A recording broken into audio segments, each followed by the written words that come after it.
Hey, everybody.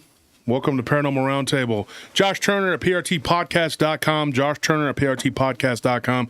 That's the coordinates to reach me, to tell me that an alien swooped in and stole your pet.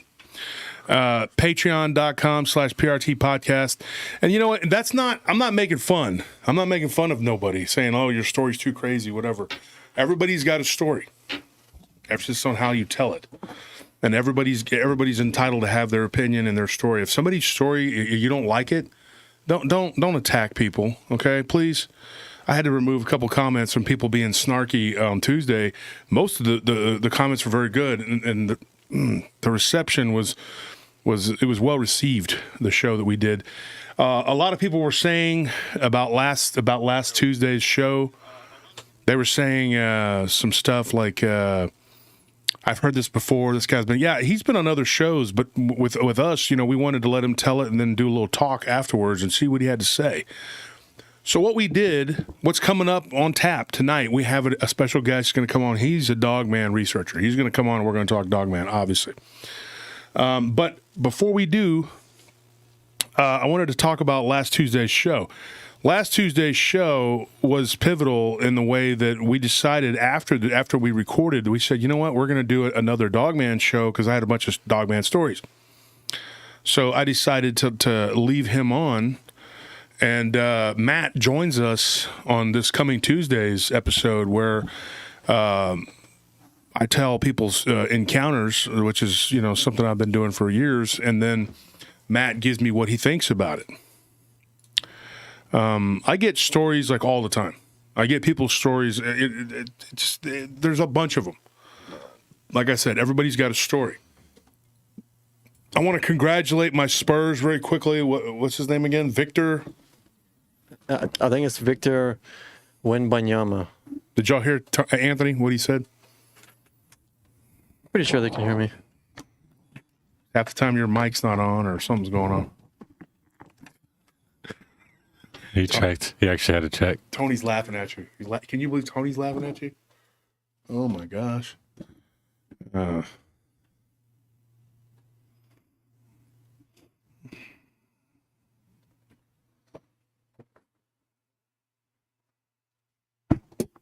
So just reading some of the comments there, everybody getting into the chat, getting it going here. So obviously we've been starting a little later, and now with summer coming up, we are going to start starting the show about 9 o'clock and getting everybody time to get in, get home, get relaxed. It is Friday, and people still work, so trying to push it in on at 8 o'clock. People on the West Coast, who they're going to be trying to get in at 6 o'clock, and that's like right after they get off. They haven't eaten dinner or anything. So I figured if I started it at 9, that would push it to 7 for them. And it's a Friday night, so people on the East Coast are different. They don't care. They'll be up till 1 in the morning and then go to work at 6. They don't care. People on the West Coast are like, I need my sleep and my latte. And okay, good, all right. That's not knocking people on the West Coast. I'm just messing with you, man. We love you too. It's just unfortunate that you have to live out there. Very beautiful place. But most of the West Coast is really just California. I mean, you have California and you got the North up there, which is, Oregon, Washington. But on the East Coast, you have like a bunch of different states. It's like Georgia, South Carolina, North Carolina, and then a bunch of little crappy ones that nobody cares about Pennsylvania. But here's the thing. I want to say something to you guys about the Patreon, okay? And I want to explain something. If you haven't gotten anything, that's because we haven't mailed off. We're trying to get all the Patreon processed and then get it mailed off, and we got the bulk of them put together and ready to go. Unfortunately, in the middle of this week, I ended up with gout in my freaking knee. I know it's gout because I had it in my elbow for like a month and a half before the conference, and it was excruciating, and I suffered for about a month not being able to exercise, do hardly anything. It was terrible. It was in my right elbow, and it was really bad. And now I have it in my knee. It feels the same. Not as excruciating. I kind of got ahead of it. Had never had gout in my life, And then I ended up getting it last year, and now I've done a lot of research on it, and a lot of people who've had Omicron have gotten gout. I got a bunch of friends just like me around my age that after we all had Omicron, we started getting gout. You mean you didn't get it because of suddenly? You know, like all those people are. Yeah, who just suddenly get dying. something, and no, it's not what happened. So and so has died of suddenly. Shade Viking, hey man, what's up, dude? May the force be with you. Thank you. We appreciate that donation. And so, I still am going to talk about this. I want everybody to come to the conference, please. Put the link up to the Eventbrite page. I want you guys to come to the conference. It's going to be awesome, and you know, I can't wait for the conference, and I can't wait to see you guys. But every time I talk to someone, there's like a thousand excuses. So, folks, you should go and get your tickets because there's going to be probably less people than last year with a bigger venue. So you'll have more room. There's going to be a lot more vendors, and you'll have a lot more one-on-one time with the people who are going to be at the conference. I had somebody asking me if I was going to cancel. I said, hell no. Hell no. I mean, even if there's just 200 people there, who cares? I don't care. I mean, you will be getting a front row seat to talk to some amazing people. I was on the phone today with Christopher Garetano. You got to pay attention because that guy is doing a lot of stuff. He's got another docu-series coming out called The Haunting We Will Go. And he's almost done with another screenplay. And so... him and I have been working on a possible screenplay together, and we've been kicking ideas around, and we came up with an idea. And I'll give you like a little bit of a tidbit on it. And as the book projects are coming to an end, I should have that done probably within the next month. It should be Pam P. Thank you for that donation. We appreciate it greatly. The books will be coming out. There'll be one book 1 month, and then probably the next book the next month, or maybe we'll just wait and release them both together because they do intertwine. It's really weird because I was talking to him today, and there's two incidents that are going to be in the books, and they took place. One of them was mine, and one of them was some people's that I interviewed, and then he did on his show Strange World. Which was, I think, one of the best shows about the paranormal out there. I think he did a really great job on it. He really knocked it out of the park. Susie Jago, thank you for that donation. Madeline Chap, thank you for that donation. No, the things have not calmed down completely, Madeline, with the house. We've still got some stuff to go over with you guys. But I will be recording with him, with Chris Garetano, on Off to the Witch, and I will be doing that this weekend and probably... doing him having come on the show, and we're going to talk about some weird stuff. Montauk.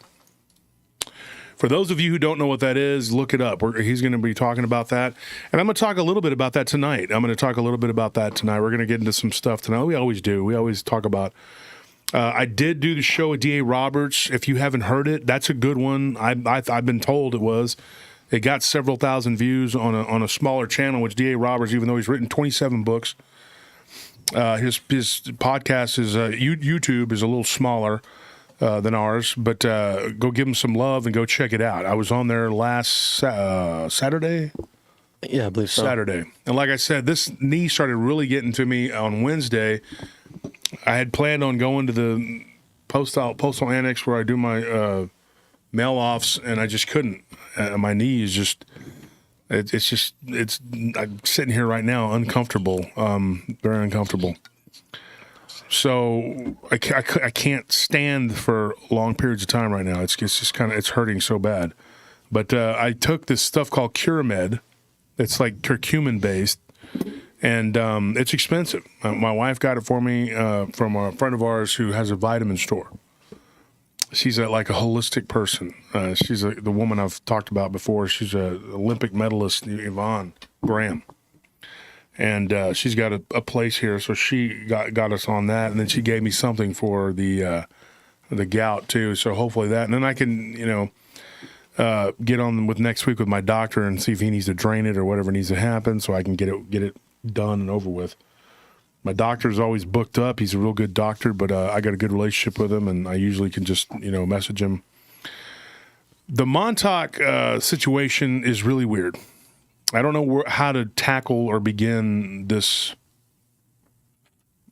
And Tony, I saw you earlier today, but we didn't get to chat much or do much.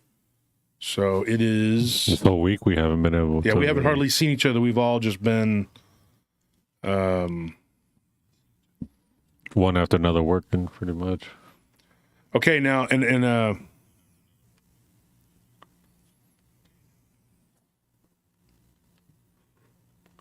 couple other things I need to go over with you folks.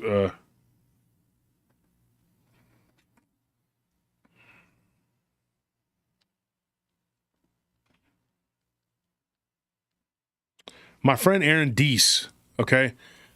And we didn't plan it this way. It just kind of fell this way. He just came out with a book, Texas Dogman Triangle. It comes out Tuesday, all right? And there again, somebody was like, oh, you're releasing your book around the same time as Aaron, so y'all are like, he's your competitor. And I said, no, he's not. Aaron's a friend. I like Aaron. I don't have a problem with Aaron. I hope his book sells 1 million copies, but I hope mine does too. You know, I hope we both knock it out the park, and I wish him the best. And like I said, I'm going to be getting some advanced copies, and author copies, I guess is what they're called. But he wrote the book Dogman Triangle. I haven't read it. I don't know what all's in it. I'm sure he did a good job. He's been working on it for a while. And so check out that. Get ready for Aaron Deese to come on and talk about it too, because I'm going to try and bring him on. Next week, we are going to bring another amazing guest on who's going to be from the conference and give you a little preview of what you might be getting if you come to the conference, of what you will be getting. And then the week after that, I'll have another guest that's coming into the studio, a Texas peep of mine. And then it's going to go on and on and on. We're just going to keep, But this thing I'm doing with Chris Garitano, just so you know, we're about to embark on a possible docu-series. And we're going to try to get it funded. There's like a way that we're going to try and do it to where if you want to donate, you can help to make the project happen for our first series. And the money that we make from that first series on television, we're actually going to use to keep it going. And we can do more. So it's going to be like a limited series at first, and then we're going to try and keep pushing it, making it go to the next level. He's done this before, and he's about to do it again, and he's going to unveil it, one of his amazing projects at the conference in Fort Worth. So he's somebody to be paying attention to and taking a look at. He's done a lot of work on the Montauk Chronicles, and he's done a lot of work when he did Strange World. He did a lot of good work. And one of his cases that he covered, which caught my attention, was in Austin, well, outside of Austin, not really in Austin, but in the outskirts of Austin by the lake. And there was a house where somebody had taken a mirror, and that's always a great idea to take a mirror home with you from a haunted house. But I had gone to a house party years and years ago, and a lady told me, she's like, that house out there is haunted. Because I said, that house looks spooky. She's like, nobody stays there more than a couple months, and then blah, blah, blah. And the people that were there, I guess, I don't know if they were renting it out to someone, and they just decided to, because people weren't staying. But he talks about it, and, oh, my knee. He talks about it, and then it's weird because that's where it's a case that I went over with Linda Godfrey years ago, where the security guard and the guy who was doing the pest control were right there by the docks. And, I had emailed her, and she gave me her opinion on it. It was a really weird case, and then we ended up talking about it. And I don't know what to make of that case. And then that's also the place where me and Nellie had the weird wood knocks. But it's all in that little bitty radius right there. And so I thought it was weird. And me and Chris were talking today on the phone, and I talked about that. Go check out his podcast, Off to the Witch. It's a really good podcast. He does a lot of weird stuff, and it's not only weird in the paranormal, but it's weird like just in general. It's like he gets a lot of really odd guests on there. Like it's unique in the way he does it, and he does good work. And so if you guys want to check him out. Off to the Witch, and I'll be on there again shortly talking about the hauntings and cursed objects, things like that. we got into a whole conversation about it today. And anytime I go do something, I bring you along. I want you, the paratroopers, my audience, my core, the ones that actually like me, I want you to come and sit in and listen and be a part of whatever I'm doing. That's just how it goes. I look at you guys as family. I do get a lot of criticism. I'm just going to let you know, though. I'm going to give you the heads up, like saying snarky things in the comments. Sometimes I'll go in there and I'll troll people. That's just how I am. Because if I'm got a minute to look at the comments, because I have to critique, I have to go in and check the critiques or whatever. I don't normally remove stuff. If something gets removed, it's probably not me. I know you guys remove some things every now and then. Yeah, I went on there and removed something, and I don't even remember what it was at this point, but there was some thread where someone was saying something that just didn't need to be on there, and I just deleted it. Yeah, Anthony's the remover. He doesn't care. Like, he'll remove it. He don't. Me, I don't really care. Lucas Williams says, I saw the episode with Expanded Podcast. So, yeah, Expanded Perspectives. Yeah, I was on that show. The audio wasn't real good because I was doing it from my study in my apartment house, and it didn't sound the best. But I mean, Cameron and Kyle are going to be there. That's Cameron Hale and Kyle Filson from Expanded Perspectives. They're going to be at the conference. They've confirmed that they will both be there. At first, I thought it was only going to be Kyle, and then Cameron wasn't going to make it, but he's going to make it. Those guys are really good guys. They have a good show. Check them out too. And I don't, like I said, I don't look at anybody as competition. I don't. I feel like I have a very unique shows. It's not like anybody else's. Okay, I do what I do here, and they do what they do. There's enough for everyone to eat. Yeah, there's enough for everyone. And if this is your bag and you like to do this, then when you're tired of listening to my big mouth, go listen to the Expanded Perspectives guys. Go listen to Bettina on Cryptonormal with what's it called? Cryptonormal Encounters, I think it's called, with Bettina Moss. Yeah. Christine Wild, thank you for that donation, Christine Wilder. Thank you for the $10. And so, I don't have a problem with you guys going to listen to anybody. I don't look at anybody as competition. I don't. And as far as Aaron's book coming out before mine, don't care. I'm gonna get it. I'm gonna get the book and I'm gonna read it. I'm gonna gobble it up and read it just like I will anybody else's book that comes out. Definitely have a lot of friends in this field. People say don't let the haters get to you, folks. A lot of times you don't understand. Like, I just need to clarify that again. I don't care about the haters. Okay, they're in my rearview mirror, but they're so. How do you say? They're so stupid. It's hard for me not to laugh at them because they're critiquing me about how I do my podcast, but they have no idea. Like, this one guy, I think it was a guy. He said, "You're making a big deal about an extra hour a week. Do you know what goes into an extra hour a week? Do you have any idea?" Yeah, I have a challenge for that guy. At least an hour. I'll give you a month, guy. I'll give you a month. By June 19th, I want to see you have a YouTube channel, and I want to see one hour upload on your YouTube channel and make it look exactly like ours. Exactly like ours. Just 1 hour, and see if it just takes you an hour. Go ahead. It's they don't get taking an hour. It's not folks. It is not an hour. When people ask me about doing a podcast, and I said something at the end of the show on DA Ex Machina. That's his Machina, whatever. That's his show. DA Ex Machina. Go check him out. I said something at the end of that. I just started talking about everything on that show. I talked for 3 hours, and I dropped a ton of information. Okay, and I'll get into a little bit of it in a minute here, and we'll go over some stuff because I had a lot of questions that were asked. People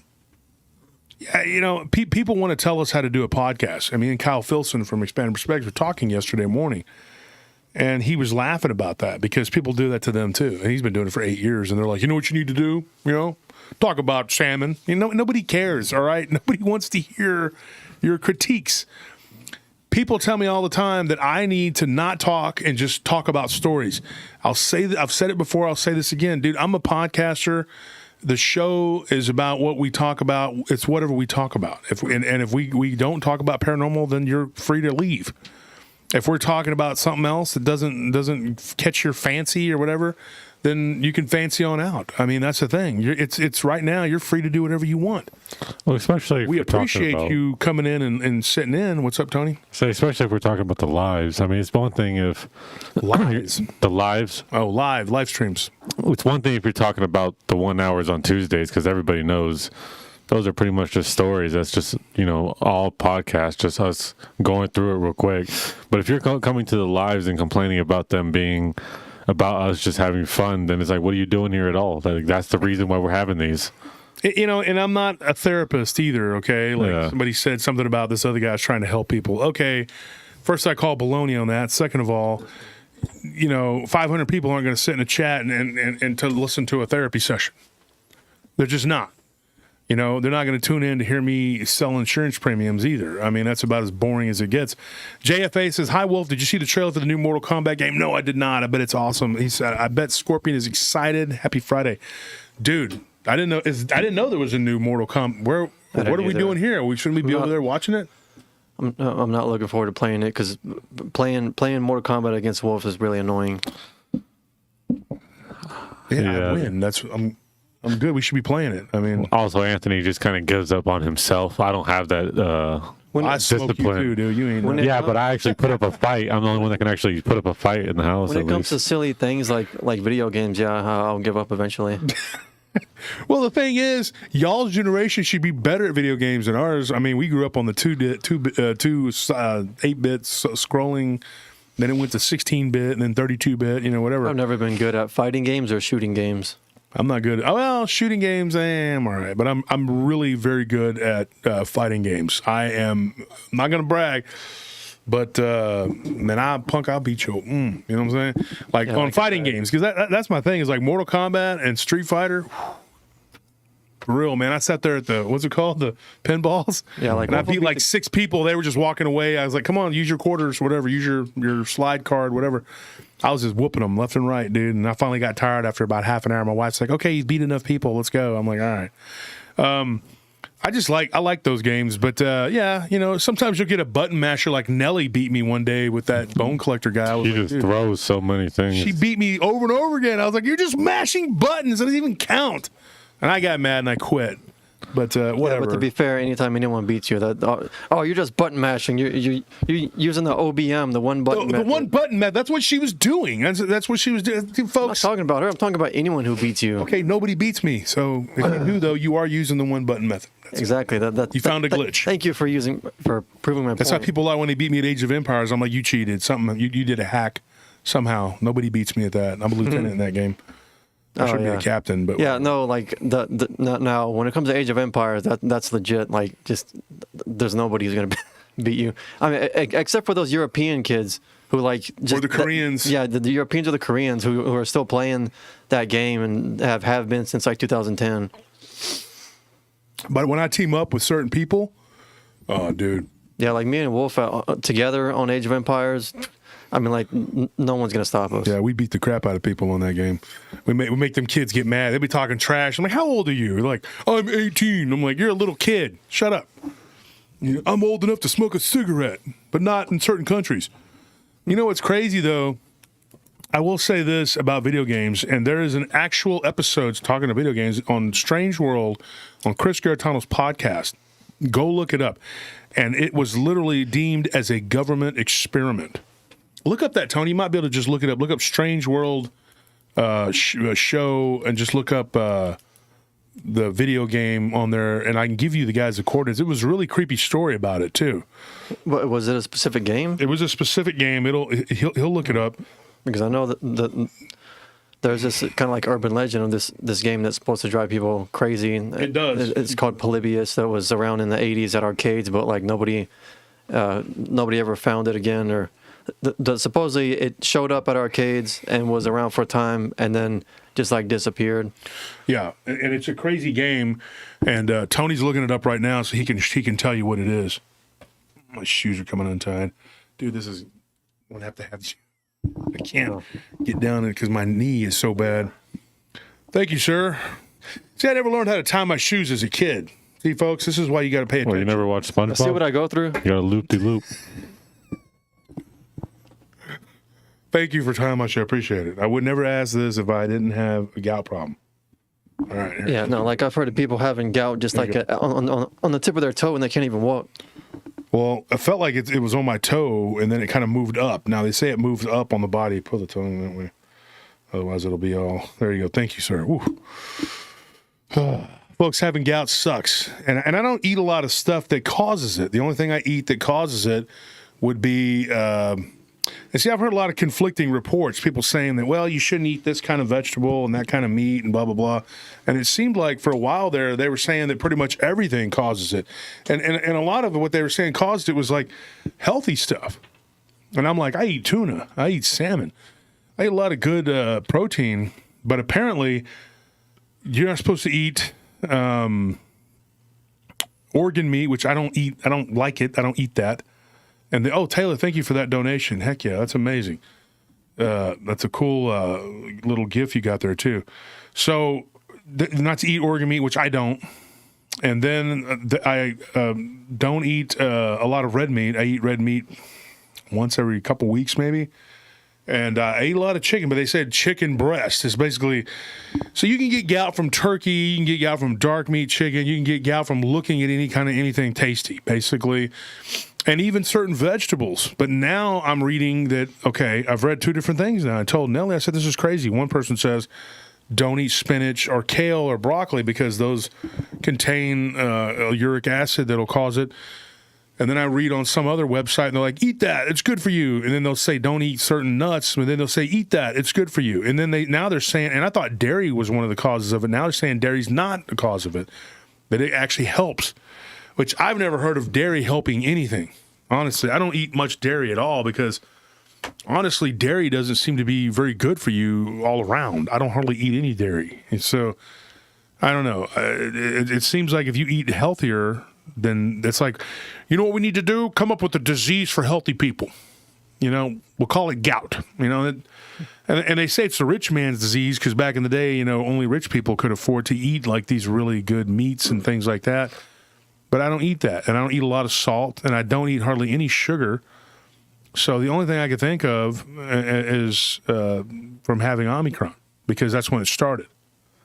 And I say that because I was actually talking to a guy over at Black Sheep Boxing, the place where we train and whatnot, and I was like, hey, he said he'd had gout in his wrist. This kid, he was a kid, he was like 20, well, he's a kid to me, he's like 28 years old. And I'm like, in your wrist? And he said, yeah, dude. He goes, I couldn't box or do anything, And he used to fight over at with Art Cardenas, fight pit down in South Austin. The kid was telling me about it, and then he trained with Cooper. Shout out to Cooper MMA, really good guy, Sean Cooper. They do all kinds of stuff. Our friend Deuce King, shout out to him. He's a coach there, and shout out to Josh Scales, kickboxing coach. Coach Scipio, another former pro boxer over there. Max Williams, Jeff Meadows, Allison Wood, all the people over at Black Sheep, great people. And Ciego over at Blindside Boxing. He's a good guy too. But he's a kids coach, but he does a really good job. He's a Guatemalan dude. I like all of them. They're all good guys. Brian, what's his name? Brian Vera. Yeah. They're all great coaches, great guys. I love the fight community here in Austin. Good people. But people are getting gout now, and like their wrists, and in their elbows, and in their knees, and in their shoulders. And people are like, I've never had this before in my life. People in their 20s, which typically it was something that happened to people, over 30. And so now everybody's like getting gout and having all these problems and stuff. And I'm just like, what in the heck is going on here? By This the way, doesn't thank make you for sense. that $25 super chat, Liberty 1776. Oh, thank you, Liberty 1776. Cool name, Always too. coming through and helping with the chat. We appreciate it muchly. But Bigly. so I got a story for you. I'm gonna start one off real quick. I'm gonna tell you a story. Now this one is really weird, and this one comes out of New Hampshire. So I was looking and I noticed the location, and I was like, I ignored all the other good ones. Just I'm gonna go this crazy goofy one because it's from New Hampshire. That's how I do it. Or I close my eyes and I go eeny, meeny, miny, mo, which somebody accused me of. They said, I sent you a great story. And it's just because I'm from Oklahoma, you don't like me because you're a Longhorn fan. And I was like, what are you talking about? I hate Oklahoma with a passion. I hate you. I hate your state. I hate everybody that lives in Oklahoma. I hate the freaking colors of Oklahoma. I'm just joking. I don't. We can assure you that if you sent something from Oklahoma, we never even got it in the first place. We have haven't a set to filter. dump anything. A filter, yes. Oklahoma is right out. You gotta love people who make their college teams their personality. Like my dad. Yeah. That and his political affiliation. But the thing is, it's like here we are, and I told this person, I said, "Look, dude, okay, actually it turned out to be a female, but it might be a husband and wife," and they said that I am biased and that I ignored their great, incredible story. I guess I could probably say it because they're not. I don't think they're listeners anymore. They said they're not going to take. They're going to take their ears elsewhere. I said, okay. So they gave me an incredible story, right? But it was from Oklahoma. But the problem was Brown Springs has been done over and over and over again. And yes, it is an area of high strangeness. I would rank Brown Springs up there with probably Skinwalker Ranch, Taylor, Mississippi, the LBL, and Devil's Backbone. There are places of high strangeness. Me and David Weatherly were going over this night before last. We were talking about these places of high strangeness. And he's going to be coming in and sitting in on the studio in a couple of weeks. And then we got Adam Davies coming up too. He's an amazing guy. You guys are going to love him. But the thing is, I told this person, I said, dude, I have nothing against Oklahoma. I love the state of Oklahoma. I had fun. I had the best Italian food ever in Oklahoma City, a place called Flips. And it was haunted. And I saw a ghost. We all did. It was crazy. Something pushed me in the middle. It was before, COVID, and you could actually go and eat overnight. But apparently now it'll get you after 8 o'clock, so everything has to close. But they pushed me, and I thought, this waiter is extremely rude. And I looked in the mirror. There was a mirror there, and I saw a waitress. So I told the manager, I said, hey, I'm not a complainer, but somebody walked behind me, and the people that were across from me, Nellie and Scorpion, they were busy talking and whatever, and something pushed me forward like that, and Nellie thought that I had just lurched forward in my chair, and then somebody just skirted behind me real quick and went to the other room. They were dressed like a waiter or a waitress, right? And this is a story from Oklahoma. I don't think I've ever told this one on the show, and I was telling Nellie about it the other day. I was like, I got to tell that story. So this other person got mad, said, I don't tell stories from Oklahoma. Yes, I do. You're not paying attention. That's the thing. I think what they do is they watch 15 minutes of one show and then say, that whole show just sucks. And that's all they do. They really don't have any clue of what we do or what we talk about.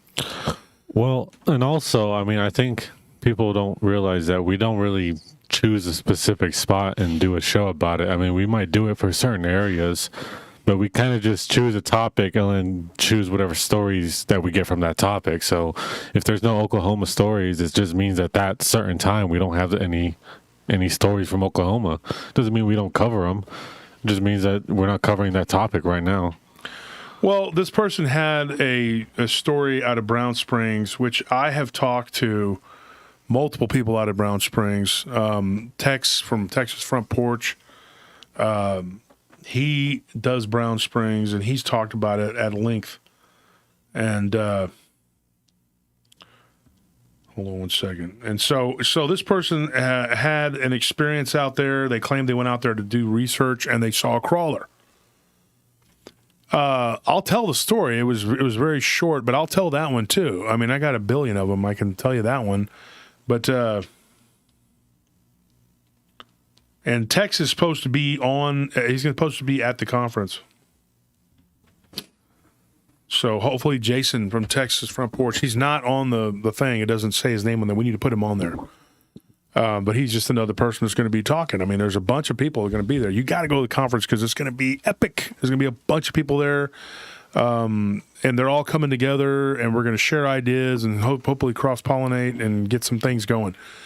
But what happened was I was sitting at Flips in Oklahoma City, and it was 3 in the morning, 3:15, something like that. Something pushes me forward. And I look and I see something in the mirror, and I see a person with a white shirt and black pants. That's what their uniforms are.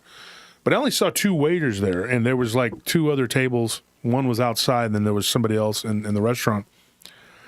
This waiter, or waitress, I should say. And then I thought that they pushed me. And so I told the manager, I said, "Man, I'm not trying to be complaining or whatever, but somebody pushed me." Nellie and Scorpion said they didn't see anybody. And I'm like, "Somebody pushed me forward. Did you not see me lurch forward?" He said, "Yeah, we saw you do that. When you went forward, nobody's behind you." Scorpion said he thought he saw somebody in the mirror. So the manager says, "Okay, we don't have any females working right now. It's just the waiter right now, 2 guys. Bartender and a waiter." And I was like, "Okay, that's weird." I described the female. He said, "Nope."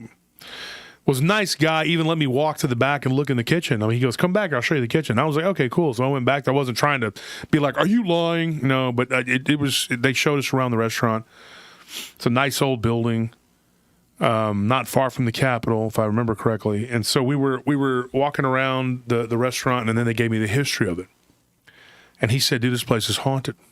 He said, "At night, I hear things, I see things late at night. You know, when I'm leaving my shift, sometimes when it's really slow," he goes, "I'll be the only one here once the bartender leaves."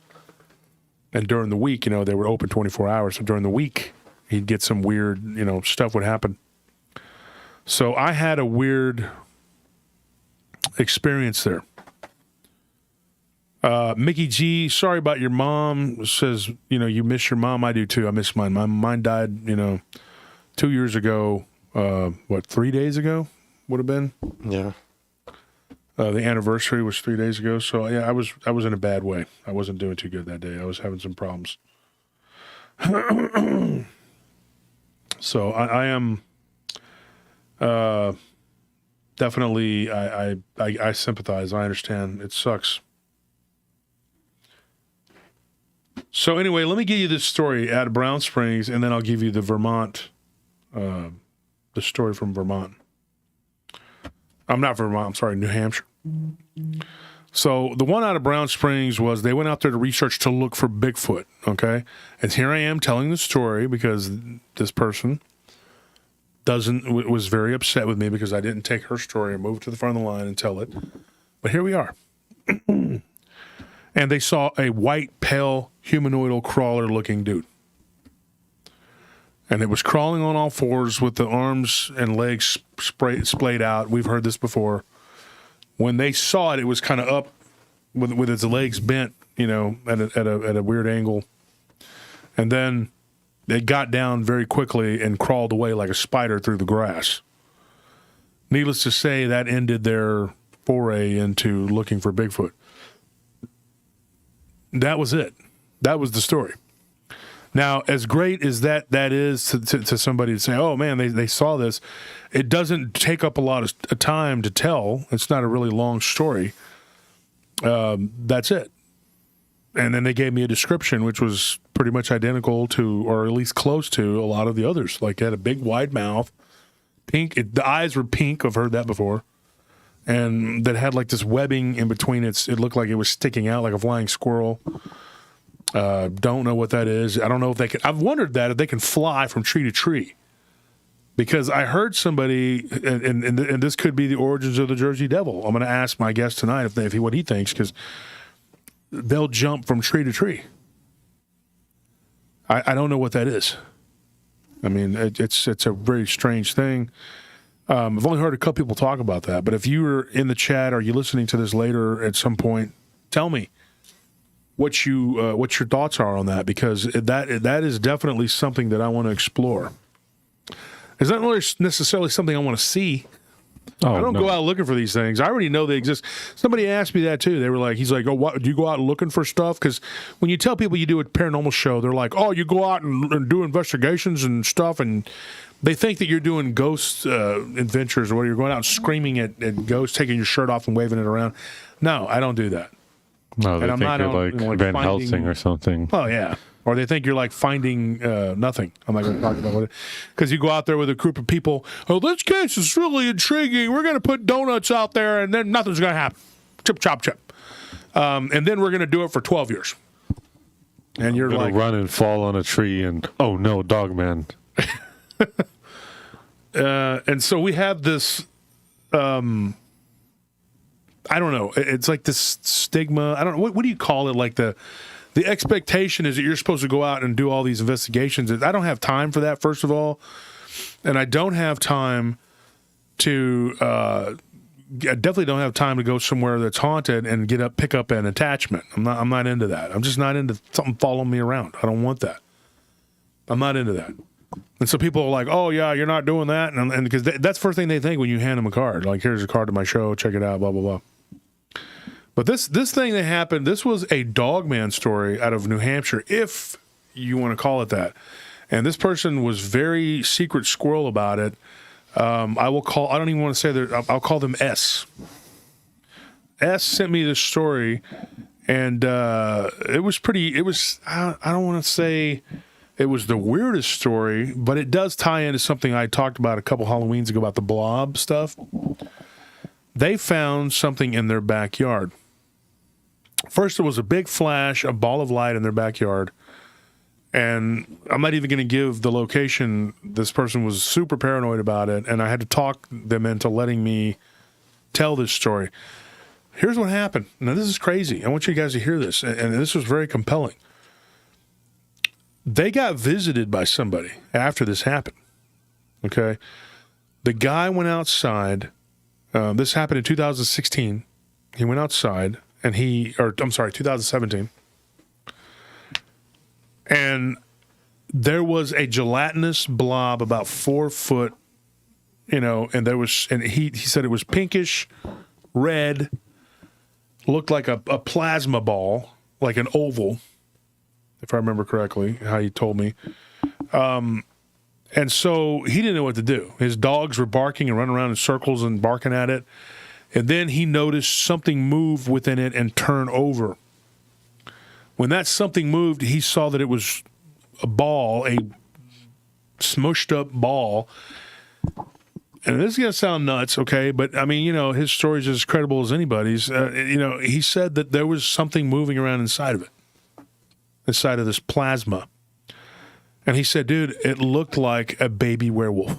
And I'm not joking. Like, he said that. He goes, I saw this thing, the dog. Start off, the email was, I saw a Dogman. Okay. There's a million of those. I'm like, okay, okay, you saw a Dogman. But when somebody says, like, I saw a flash, there was a ball of light flash, and then the whatever was in the backyard, he went back there to look because him and his wife were watching TV. They have 2 kids that are teenagers. One of them was at sleeping over at a friend's. The other one was upstairs doing whatever, playing video games. The kid upstairs comes down and says, did y'all see that? It was like a greenish, bluish flash. They all go outside. The 2 dogs go outside. They had a Pomeranian and a German Shepherd. The German Shepherd was freaking out, going crazy, trying to nip at it. The Pomeranian was kind of scared. Of course, it's a little yappy dog, but no offense to Pomeranian owners. But anyway, I'm not going to go hide behind my Pomeranian yappy and hope for the best. Banjo will protect me. I don't know what you're talking about. I'll throw Banjo at them and just send the hawk at them as well. Or little. The cats are pretty. I tell you right now, if Panzer's claws, if he had claws still, he would claw somebody's eyes. You can tell he's a fighter. If they messed with Anthony, he would be on them, dude. Like, he would swat their face, dude. Martis, not so much. Martis is probably just like, well, if you're fighting, you deserved it. You brought it to yourself. He's kind of chill. He don't care. But they might attack somebody, and Banjo definitely attacks somebody if you're so small. So this guy goes out into the backyard and he takes a stick, and he's like, not one of my best ideas. He poked it, and it looked like yolk. It wasn't yellow like egg yolk. It was pinkish, weird fluid. But it had that consistency. The consistency of like puncturing an egg yolk. Mm-hmm. Yeah, and he said that just then a little foot popped out of it, and then he realized this thing wasn't little. It was just rolled up into like a ball. And so at that point, it began to kick, and then its legs began to come out of this gelatinous blob, and they ran inside the house freaking out. And they did what anybody should do. They called the police and said, hey, there was a flash of light, and there's something in our backyard. We don't know exactly what it is. He said it looked wolf-like, but he didn't tell the law enforcement guy, hey, there's a werewolf in my backyard, because that's a good way to get them to not come. So if you do happen to see one of these things, you're probably not going to get the police to come by saying, "Hey, I saw a werewolf or a Dogman." That's just, and even Bigfoot, they're probably not going to show up. I mean, it's just. We had a cop tell us point blank. He's like, somebody called and said they saw Bigfoot at Lake Travis, and I'm like, good luck with that. They don't care. The sheriff's department's like, we're out at Paleface. Yeah, we've heard this before. They've never gone to check. They don't care. They do not care. No. So it's just like, whatever, But then somebody was at Paleface Rock, and they said, Enchanted Rock. It was Enchanted, which is close to Paleface. But they said, out here near Austin. And they said, yeah, up in the hill country. I saw Bigfoot. The sheriff's department didn't show up. I was like, no kidding. Another person in McKinney Falls out here said, hey, I saw a werewolf-looking creature. First they called it a chupacabra, and I immediately said, that's not a chupacabra, that's a Dogman. And it was about 5 feet tall. It wasn't extremely big, but it was really wide, and it was aggressive. And it literally was chasing a hog and caught it from behind and flipped it over and just began to kill it right there on the side of the road. Now, somebody got on to me the other day in the Patreon saying that I need to let people be made aware if I talk about animals being killed, because it's a sensitive subject and it triggered them. So, out of respect, they're referring to the episode where the guy used the machete to cut the snake, and then it turned back into the black dog that was in the bag. Weird thing is, no blood, weird story, whatever, blah, blah, blah. That was on Shadow Dog Encounters, right? Yeah. Go back and listen to that one. And I told this lady, I'm sure she's a nice lady, I said, look, and she may be in the chat even, I don't know. But I said, look, that wasn't an animal. That was not an animal. If I was talking about an animal actually being hacked up by a machete, I would say, hey, this is actually, a warning. But that was no animal. I don't know what that was. What animal can turn from a snake into a dog or back and forth? Cat dog. Huh? Cat dog.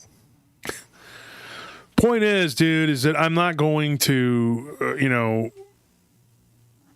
talk about animals being murdered and killed and mutilated. And it's like I go out of my way. Sometimes the stories may involve that. But this person...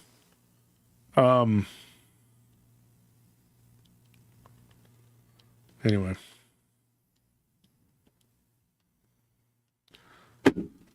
So this thing that was on the ground, that was like an egg yolk, whatever, they look outside and it's walking around on two legs, and it is much bigger and taller than it looked all rolled up in the ball. Now, these people even, not people, it was just a guy. The wife never talked to me, nor did their teenage child. They said, look, he said, this thing had, it stood up, it had two legs, and it was much taller than, he goes, I don't know how this thing could have been wrapped like that. I don't know how it's even possible for something to be squished up like that and then unfold itself to become 6.5 feet tall and very massive. He said, unless it was just up, it was rolled up in a ball, like in the fetal position, then it just sprung out, and then it gained mass somehow. Very metaphysical. But it was also physical because the thing was inside of a gelatinous ball. Now, have I ever heard of one of these things being in a gelatinous ball? No, I have not. Will I hear more about this? Probably. Because now that I said something, someone else is going to feel emboldened enough to come forward. I'm sure of it. I don't know for sure, but I'm taking a guess. Anytime I talk about something, people will say, hey, this happened to me, and they'll send me a message. And a lot of times they'll say things like, I didn't think anybody would ever believe me, so I never bothered to try to tell anybody this story. Too many people, I don't know what that would be. Now, would that be classified as an alien? Like, is this an alien? Like, I mean, or is this... I don't know. I'm trying to wrap my head around it. It's too much. I mean, there's got to be some sort of extraterrestrial element to it. But, well, here's the thing. Just because something's extraterrestrial doesn't mean that extraterrestrial and spiritual are like two mutually exclusive things. What I'm curious about is what the connection of the pink blob and the Dogman are, because if there is a connection about it, then you could start to think that maybe, however they get over here, it might have something to do with the pink blob, and it might be like a shell or something that protects them during travel, maybe. But if it's something that happened afterwards, that means that it absorbed whatever this thing was and is slowly moving around with it and just had it as a part of it or whatever. And that just sounds more terrifying to me, to have to imagine something like that happening. Well, we talked about this, and we talked about this on the show, on D.A. Roberts' show. I went into depths on that Saturday show. You can go check it out. So one of the things that is interesting to me is that we get stories of, like, and y'all know this, about like plasma, balls of light, and Dogman. But then we also get, when you like I was talking about on DA's show on Saturday, hauntings, and they will literally involve like this plasma type stuff, goo or whatever, in large amounts of it in certain spots where there was paranormal activity. And it is, I have seen it be pink, and I've seen it be a weird, like almost olive, like I don't know what it looks like. It's like this huge, and there was a guy that was with us one time who went with us. He was a friend of a friend. This was like 2016. And we went to an investigation. I don't do those anymore because I don't want an attachment, like I said. I show up and this guy goes to touch it and it moves. I didn't see this. Now, me personally, my own eyes did not see this. But this guy claimed that's what happened. I take his word on it. I don't really know him that well. I mean, but he freaked out. He yelled like a girl, and he went back outside. And I was like, okay, and that was pretty quick. And then I said, okay, your house is haunted. There's nothing I can do about it. Thank you for the stories. And I left. And I went and sat in the vehicle, and the guy was like, dude, there's slime in there, and it moved. I don't know. It was in the washroom, up above, like eye level, and I didn't see that because the guy didn't tell me because he ran out. But I have been to 2 other investigations where there has been a possible what looks like possibly ectoplasm. The words being used thrown around like Ghostbusters or whatever, but the popping noise. That's another thing we talked about on the show when I was on with DA. We talked about that on Tuesday too with our guest, yeah. And I think one thing we also spoke about was the mist that comes around too, and it's that may be a show we haven't done yet because I think we recorded that. So yeah, we are going to get into some of that on this coming Tuesday show. It's about Dogman, and our guest will be Matt, where he'll be sitting in with us. Anthony's adjusting the camera for Tony because Tony looks terrible. I don't know how you're going to help that. But anyway. I can't fix him, but I can fix the camera angle. The point is that Matt really, we had this talk after he was on the show. And we talked to him about different Dogman theories and cases and stuff like that. And so I said, why don't you just sit in on the show? Why don't you just sit in? And when we go over the different stories, you can give your opinion on what you think is going on in these cases. So that's what he did. And I think it really came out well, and I think it's going to be a good show. And so Tuesday, stay tuned for Tuesday's show, because I think it's going to be a whopper. But, not to toot my own horn on that one, I'm not saying, oh, my shows are great or whatever, but I think we're clicking on all cylinders, and we're really doing some work right now. We're putting in some work. And some people, it may make them mad. It may make them mad because they don't like us or whatever, or they're getting left behind, and people are jealous, and people are lazy, and they do what they do, and they say all kinds of ridiculous things. If you leave a comment in the chat and it's just something negative or some critique, you can stop wasting your breath. Stop wasting your time. I had one guy go into every single comment a couple weeks ago and just saying negative things about me every comment, saying I'm a terrible host. He's a terrible host. Dude, say what you want, okay? When I have something to say, I'm going to say it. If you don't like it, you don't like it.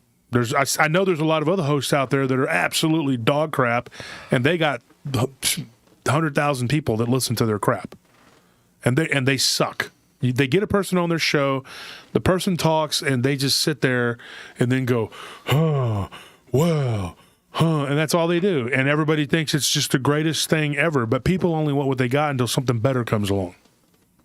And people say, well, it's just the way it is. Well, you know what? Things are the way they are until they're not. And people can, they don't make good decisions. They don't make good decisions. And I'll give you an example of not making a good decision. Okay? This case that I'm talking about right now in New Hampshire, this guy decided to get the police involved. Police did nothing. They went out there and they found goo everywhere. Didn't know what it was. Walked all over it and said, well, sounds like you got something going on. I'll see you later. So you spilled some oil or something. That's it. There was nothing else going on. It's like Officer Barbrady on South Park. Nothing to see here, people. Move along. Move along.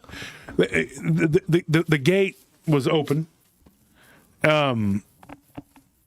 It's just crazy. I don't know how to describe it. It's like there was like goo on the thing, like it had pushed it open, and that was the end of it. Did anybody else see this? Yes. The neighbors.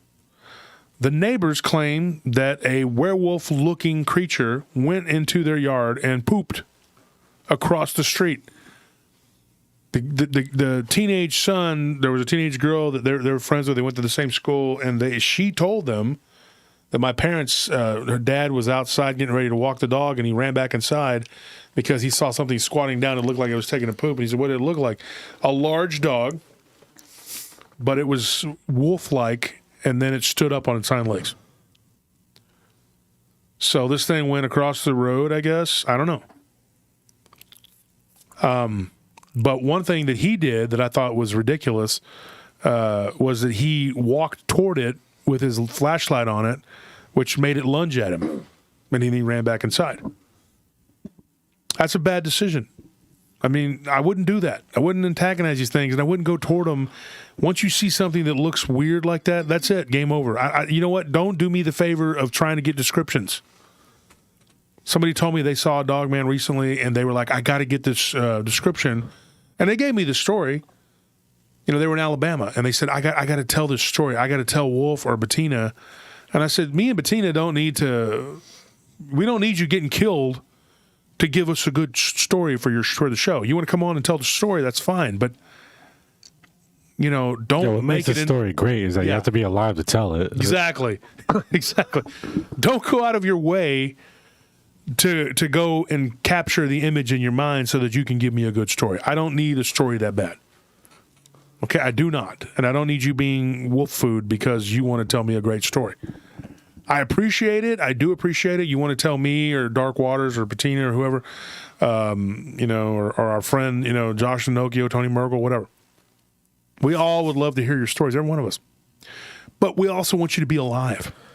You know what? In fact, we have a new stipulation. You're not allowed to tell us any stories unless you're missing a limb that creature has taken from you personally. I think that just seems like a... No, sir. No, sir. Do not listen to this man. This is a strange, weird little guy who thinks up weird little strange things. Why do you think he called himself Mushu? I don't even know what that means. I think you came up with it, so... Did I come up with it? Because I don't remember it. Yeah. I try to put things that are unimportant out of my mind. So here's the thing I'm going to tell you about stupid people and making stupid decisions, not only with something like this guy. Well, he's drinking coffee, but, you get it. Like, that could just as easily be a human leg or an arm. It seems like a reasonable fellow, though. Well, he looks happy because he's drinking his latte, but as soon as he's done, he's going to eat you. I think he's got jaundice, though, if you look at his eye. His eyes look red. Oh, He has a lot more issues there. Is yellow. I don't know.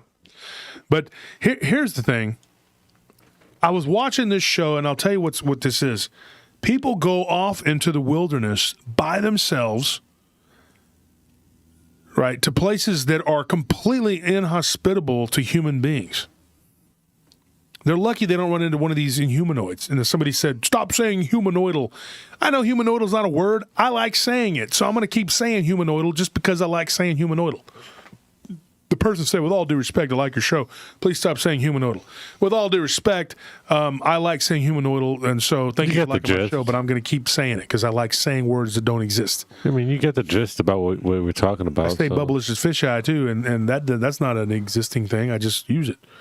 But let me give you an example.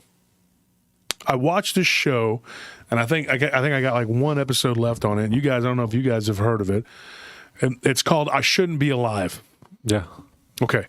And they really shouldn't be alive. But it's hard for me because the part of me, which is very pragmatic, says you shouldn't be out there. Yeah, you're right. You shouldn't be alive, and you're putting other people's lives at risk because they got to go find your dumbass because you went out there with a spoon, a spatula, and your favorite canary pet or whatever. And you're like, I went out there with my canary, pie hole, and decided to go out to the wilderness and see if I could make it in the middle of winter with just a spoon. Yeah, they're really ridiculous out there. You'd be likely to see one that's like, I was lost on the ocean and I decided to cut a hole in my raft so I could get some water out. But I was watching one, and there was a couple of them back to back on this last season. It was like they said they were out in the Grand Canyon. And the one guy, he went out in the Grand Canyon. He went out in the middle of winter. The poor guy, I know, he lost a bunch of teeth, and he's all beat up, messed up from the Grand Canyon. Basically whooped his ass. Let's put it this way. People get messed up in the Grand Canyon like all the time, okay? It's just not a place to go and get – it's just, it's inhospitable. And we're fortunate if we don't run into something, besides the rattlesnakes and coyotes that'll eat you and kill you and bite you and whatever. You have to start looking at, do I have provisions? Do I have this? Do I have that? And a lot of times, like this one lady, she was walking around. She got tired, and she had a 20-pound pack, so she dropped it. Had all of her supplies. Got turned around, all of her water. And then at one point, she ran her dog off by getting mad and yelling at it. And so I thought, this dog already knew where it was going. It just was being loyal and following her around for 12 days. And the dog was like, now you're going to get on to me and yell at me? And I'm over here, following you around? And I already know how to get out of here, lady. I could smell my way out. So he bells. And you're going like, okay, how stupid are some of these situations? People do ridiculous things. I know myself. I know my limitations. And I had a very harrowing experience, very similar to these people, not too long ago. But I was smart about it. Now, granted, I wasn't in the Grand Canyon trekking around. This was during COVID. Okay, folks, let me tell you how crazy this was. And then I'll bring my guest on. It was during COVID, and I know what you're going to do. You're going to laugh and think I'm joking around when I tell you this. Okay, but let me tell you something. Harrowing situations can happen anywhere. It can happen in your shower. COVID was a harrowing situation. I think we all... Well, the problem for me at that time was that I went to the mall, and where I parked, and Tony, you can attest to this, and Anthony, where I parked, you have to they closed Dillard's at that time, and Macy's were closing at 7:00, right? So I go over there and I park over there like a dum-dum, and I walk in and I'm like, it's 45 minutes till the mall closes. I got time. I have to walk clear across this other side of the mall. Okay, now this isn't Barton Creek. This is Lakeline. It's not nearly as big. It's not a huge mall, but it's still, it's daunting. So when you're wearing a mask and you're like, it sucks. I don't know. It really sucked trying to breathe with those things. And I come out and I end up walking all the way across the mall to Lids, which is all on the other side of the mall. When I get out of Lids, I'm like, oh my gosh. I look down at my clock and it was like slow motion. I'm like, I'm not going to make it. No. It was like I had, 10 minutes to get from one side of the mall back to the Dillards. Or, because they were going to close and I wasn't going to be able to walk through, or Macy's, I'm sorry. I wasn't going to be able to walk. I'd have to walk all the way around the mall to get there. So guess what? I was hungry. And I didn't bring provisions like I should have. I mean, nothing, not a Nutri-Grain bar, not a fruit roll-up, nothing. I was like, my blood sugar, I hadn't eaten in like 3 hours, dude. It was hard for me.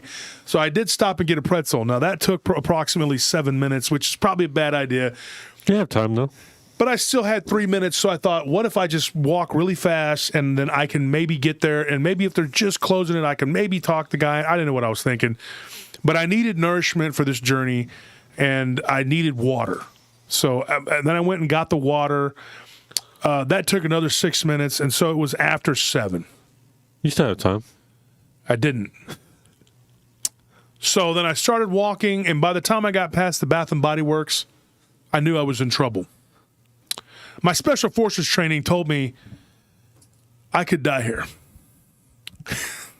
Well, it was a good thing you were prepared. I mean, even the Romans didn't go to war on an empty stomach. They drink vinegar water. Yeah. Well, this woman, she says, my nursing training prepared me. She's like, I knew from my nurse's training that I needed food and water. And I was like, when I heard her say that, I started laughing so hard. I'm not laughing at her suffering, but it was like, it took nurses training to tell you, hey, I need water.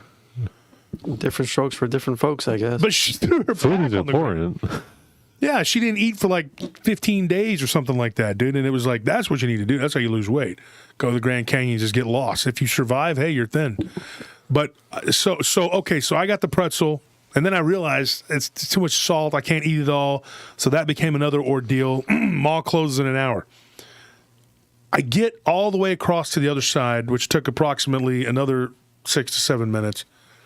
Could have got there quicker, but I got distracted by something at I think it was at the Spencer's or something. Foot Locker. Sorry.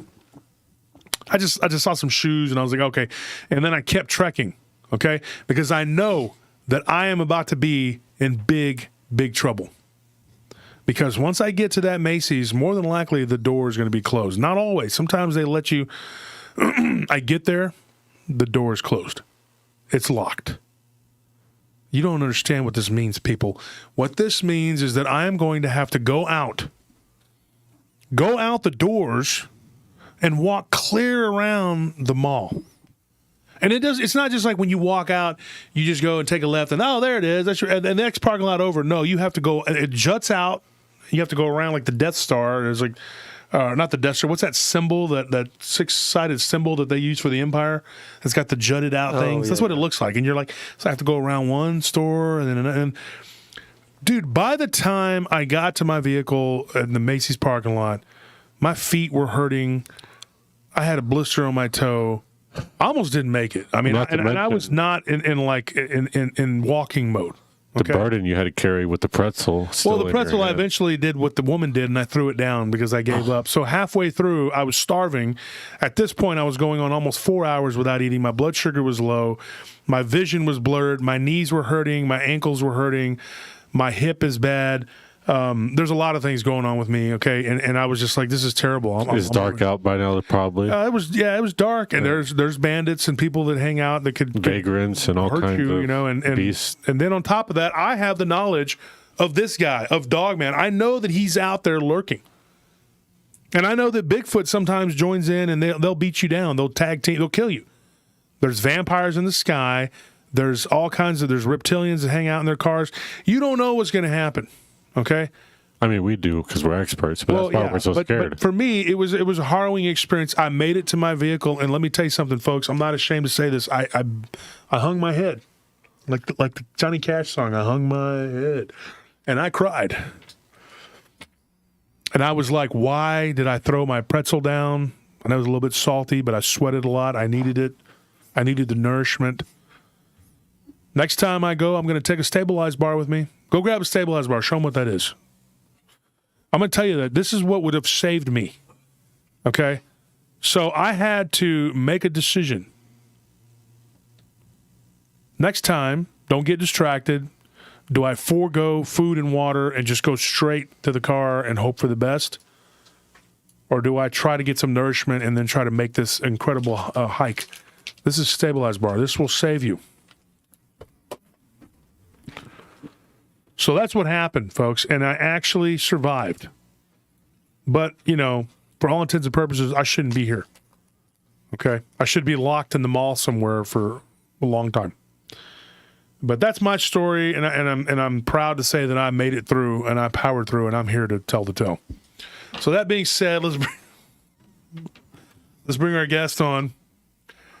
Not making light of their situation, but I kind of am, because these people, they make horrible decisions.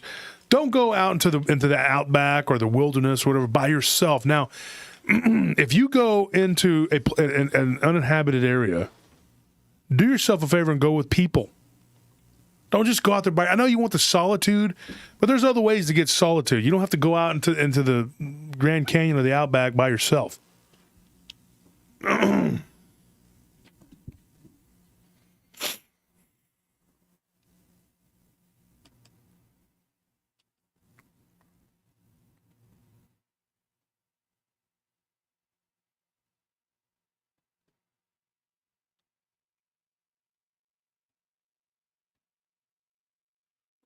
See if I can find him.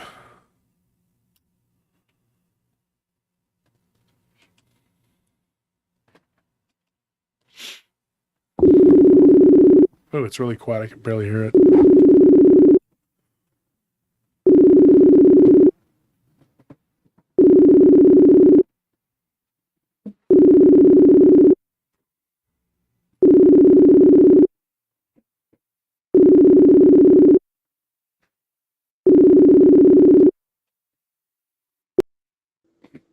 Hello. Hey, Nick. How you doing? Josh, doing great, man. I thought you were going to call on the cell phone. Oh, no. I'm calling you through the yeah. So Okay. everybody, can y'all hear him? Let's see if everybody can hear. Barry, thank you for that donation. Wolf and Noodle Arm. Shade Viking, thank you for that donation. James Santo. Maria, how do you say it? Punzalan, thank you for that donation. Appreciate all you guys. So everybody, Nick Valenti. Nick's been on the show before, and we've recorded together. Nick, tell the audience a little bit about yourself, those who are not familiar with you. Well, let's see. Currently, I am the founder of the International Dogman Project. We have different groups throughout the country, Southwest, Northwest, Southeast, Northeast. Personally, I started in the paranormal and got into cryptozoology along with UFOlogy. And present day, I basically do Dogman, even though all the cryptids throughout the past 20 years, I've actually researched them. More boots on the ground than stay at home on a computer researcher. I consider myself a Fortean researcher and a cryptozoologist. Not an expert by any means, but I'm out there a lot. I interview a lot of people. Each week I get anywhere from, well, these days it's 25 to 45 messages on Facebook Messenger, my email, cell phone, about people that have had sightings or experiences with different cryptids. Mostly what I get is people that have experiences and sightings with the Dogman, which is in itself a growing base of knowledge for us in any case, because it seems like they're coming out more and more now that construction is putting up houses in places that I don't think they should be. Yeah. Specifically here in New Jersey, we've had 5 sightings in the past 2 months, and that's just unheard of. I know a friend of mine in Texas who lives maybe, about 30 miles north of Fort Worth, Texas. He's on a little ranch out there, and he's had quite a few sightings because of the fact that they're putting up housing in that area. They're digging up old Indian burial grounds, and Dogman has been known to be the protector of Native American burial grounds. Plus, in digging up these forest areas, they're pushing them. They're pushing them out of the forest areas and closer to where people live these days. It's just a cryptozoology, though. It's an ever-expanding and exciting field. One of the things I was going to point out is that you started a group, and it got up to a little over 1,000 members, and then it just kind of stopped. I was helping to grow it, but I've been super busy, and I'm going to get back on it, because I think that group is one of the most pivotal and important aspects of this whole thing, and you combined them, and it's called Quad Coalition of Sciences. Explain to the audience what that is and what that, and it was such a good idea, and I wish that more people were in that group and that would join it. It's on Facebook. As always, over the last couple of decades or so, I've been talking to different researchers, different field investigators in the UFO community, in the paranormal community, in the cryptozoology community, and in zoology community, in regular science. And I says, why don't we all combine it? And so instead of talking about it, one night I said, that's it. I'm just going to create the Quad Coalition of Sciences. We talk about aliens, cryptids, the spirits, ghosts, and the paranormal, which includes ghouls and werewolves and vampires and the like, and witchcraft, and also regular everyday science, zoology, quantum physics. You got to throw that in there too, because the quantum physics helps to explain some of the things that. Nick, you there? Did we lose you? I think we lost Nick. They got him. They got him. He's just about to get into it too. Damn. We lost another one. Calling him back. We'll just try calling him back.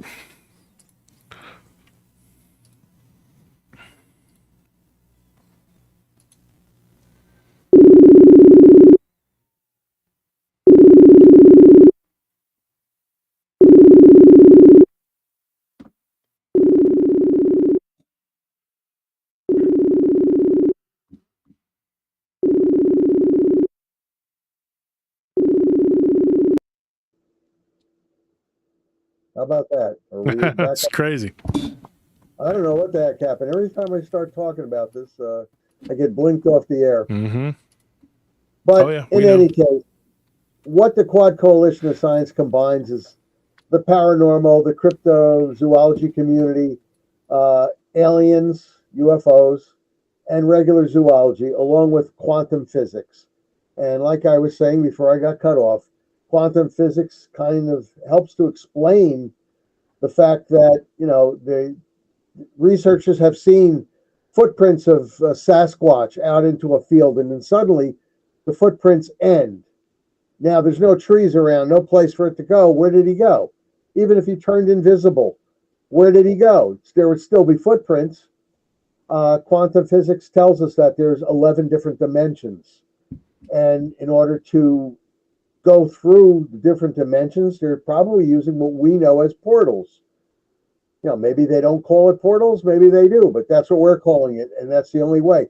How can they get through these portals? Well, what we can, through research and through discussions with other researchers out there, we know for a fact that we as humans vibrate with a different type of energy than other beings on this planet. Who's to say that a Sasquatch doesn't vibrate at a different speed and is able to use these portals to go back into a different dimension, where they came from, or go to other dimensions that they can visit. Also, at the same time, people see they have Sasquatch sightings and they have Dogman sightings, along with other type of cryptid sightings. But at the same time, they see these orbs in the sky. I had done some research on that a year ago and found out that 94% of the time, these people that have had these sightings actually see orbs first or after their sighting, or even before and after. What does this mean?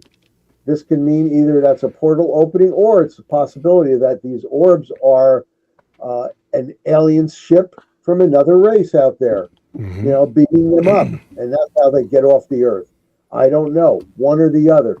But at least it now gets us to the point, because real science says that there are 11 different dimensions, and that's quantum physics. Anybody can look this up, Josh. And it's possible that they are using portals. Portals have been reported since the dawn of time. I mean, all the research I've been doing and over the years and speaking with people, they've told me the same thing. They've come across things that are called portals They've seen things disappear through them, things come out of them. Who's to say that the Sasquatch and Dogman don't use this? There's a thing I talked about to our colleague from the IDP, your buddy and my buddy, D.A. Roberts, and I was on his show Saturday. And I was talking about it. A lot of people were asking me a lot of questions after that, so I wanted to answer a few of them tonight, but I got, you on. So I wanted to go over one thing I said. I brought up the whole, and somebody was really asking me to talk about this on my show. So here it is. I said that there was a Sumerian god, was known as the head god, and now his name slips my. You can look it up, Tony. The name of the main, the father of Marduk. He was Marduk and Enki's dad, and he was like the main god, and his wife was Tiamat.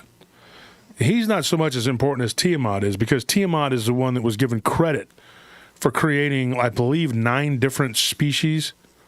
There was a scorpion man, like this lion-headed thing with wings. It was like a griffin, basically, a hairy one, which was like a Bigfoot. She created the bull man, which is the Minotaur, and then the merman, which was like the people of the sea. She created an army of chimeric creatures in this Sumerian myth. Are you talking about Enlil? Well, Enlil, but it wasn't Enlil was who is it, Tony? Oh, it says her husband, Tiamat's husband, is Apsu. Apsu, that's it. Apsu, okay. Okay, so these people were considered to be gods, but if you know anything about anything, these people, I think, were just the latest flavor who had came in and tried to terraform and do blah, blah, blah. And so I think that, and so you had Tiamat, who was angry with Marduk and his brothers for killing Apsu. So she went, and now if you look at it from a creation standpoint of like the Sumerian text, whatever, Anunnaki fighting with each other. So she's a queen, right? She goes and she's the boss lady. She goes and tells her scientists create these monsters to kick these dudes' butts because they killed my husband. And so she was angry with her children for doing what they did. They overthrew their dad. Sounds very familiar because Zeus did the same thing to Kronos. It's like the retelling over and over again, right? But these creatures have a precedent, like that's where they came from, according to the. So when you start, looking and going down the rabbit hole, why do so many of these creatures look like Anubis with the tall ears? And when I saw had taller ears, I kept telling Charlie to make the guy like they're more like this. This is the shirt I got, the tall ears. Anubis had these straight, tall, up and down ears. And he was known as the judge that you had to go through to get through into the afterlife. Now, if you're an Egyptian, and let's just go with Egypt for now. Let's just say Egypt. And you're an Egyptian, and it's 7,000 years ago, and you see a being, one of the gods who lived to be 30,000 years at that time, and they shed their flesh and turn into a spirit and go into this portal, which is literally a space-time continuum Stargate, and it's like the world between the living and the dead. Something a human being can't do. Now, there was a scientist named Nikolai Kozyrev. Now, he's important because if you look up Nikolai Kozyrev, the communists, like they always do, they nearly killed him by putting him and starving him to death, almost to death, in the gulag, just because they thought he's a smart guy and he could be a problem, so let's just put him in there to die. That's what they do, because communists do that. I don't care what anybody says. That's what they do. They kill animals for no reason because they're not, and then like Mao did, and he ended up causing a famine, or Stalin throwing people in the gulag for no reason, just because they're smart and smarter than he was. So they're a threat. So Kozyrev, what he did, though, he came up with a theory. Now, I'm not going to get into a big old long presentation about this, or dissertation, whatever, but what he did was he created Kozyrev's mirror. Now, if you look up Kozyrev's mirror, you will find, and his name's Nikolai, just like Nikola Tesla. And it's something that Tesla actually touched upon too. But if you go and you look up Kozyrev's mirror, he found a mirror, the way to create mirrors and to bend space and time with them. And it was a very crude and primitive version of what the Anunnaki had.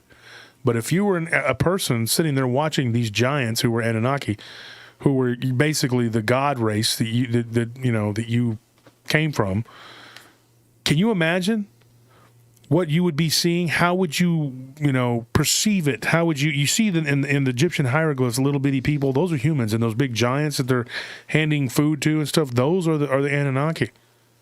Now, this stuff that's gone on, these people could literally be the progenitors of these dogmen. The dogman, I believe, was set up to be a guardian between our world and their world. That's what their job was. Their job. So, in essence, what you're talking about, how you saw yours, you had an encounter, and you saw yours at the Lamapee Reservation, right? When you look at that encounter, and you take a lot of these encounters that come from different places of power, these cairns, so to speak, and you look at like where they are spaced around, it's kind of like, I don't know how to describe, like they're doing what they did before. They're still guarding the realm between the living and the dead. That's why they're found in their cemeteries and all these other places. Any place where a spirit could be, they're kind of there. You gave me a really weird, kind of strange story about when you worked in a mortuary. I had a friend who worked in a mortuary, and he claimed to have seen a dogman spirit-looking entity up in Dallas at a mortuary. Ooh. And it makes me wonder, because my nephew Zane, and Tony, you know this, he had a dogman encounter with a shadow dogman-looking creature when he was in New Orleans. At a graveyard. At a graveyard, yeah. So when you have these encounters, in essence, it's look at where they're happening. You know what I mean? Like, look at the locations. The one that in Linda's book, I think it was Hunting the American Werewolf. Don't quote me on that, but I think that's what it was. And she taught, it's Gadara. Just go look that one up. Same thing. It was digging. And it was like when you look into these creatures, it seems like there's kind of like a connection there between them and the afterlife. Would you agree with that, Nick? I don't know. I think there is some kind of a connection there, because throughout time, like I said, with the Native Americans and also in Canada with the First Nations people up there, Dogman has come from their lips, and it's whispered from tribe to tribe that they are the protectors of their graveyards. And, they won't speak to, white people like myself about it, but it has come out to other people who are Native American, and they've written about it. And, I recall there's a story back in the late 1700s where these trappers had,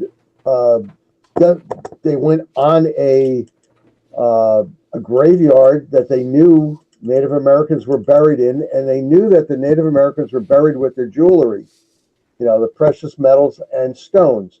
And they dug a bunch of the graves up. They took the precious metals, they took all the jewelry, they took the stones that they found, and one by one, over a 1 year's period of time, 3 out of those 4 men were killed. They were hunted down and terribly killed.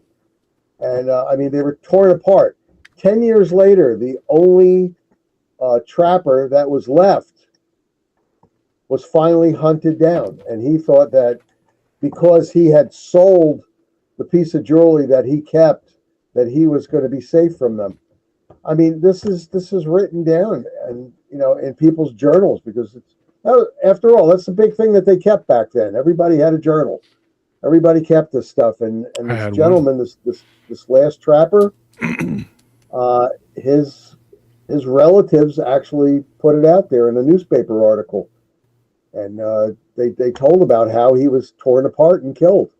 And there was no bear in the area where he was. There was no mountain lions. It was in his house. So, this has just been going on from the longest time now.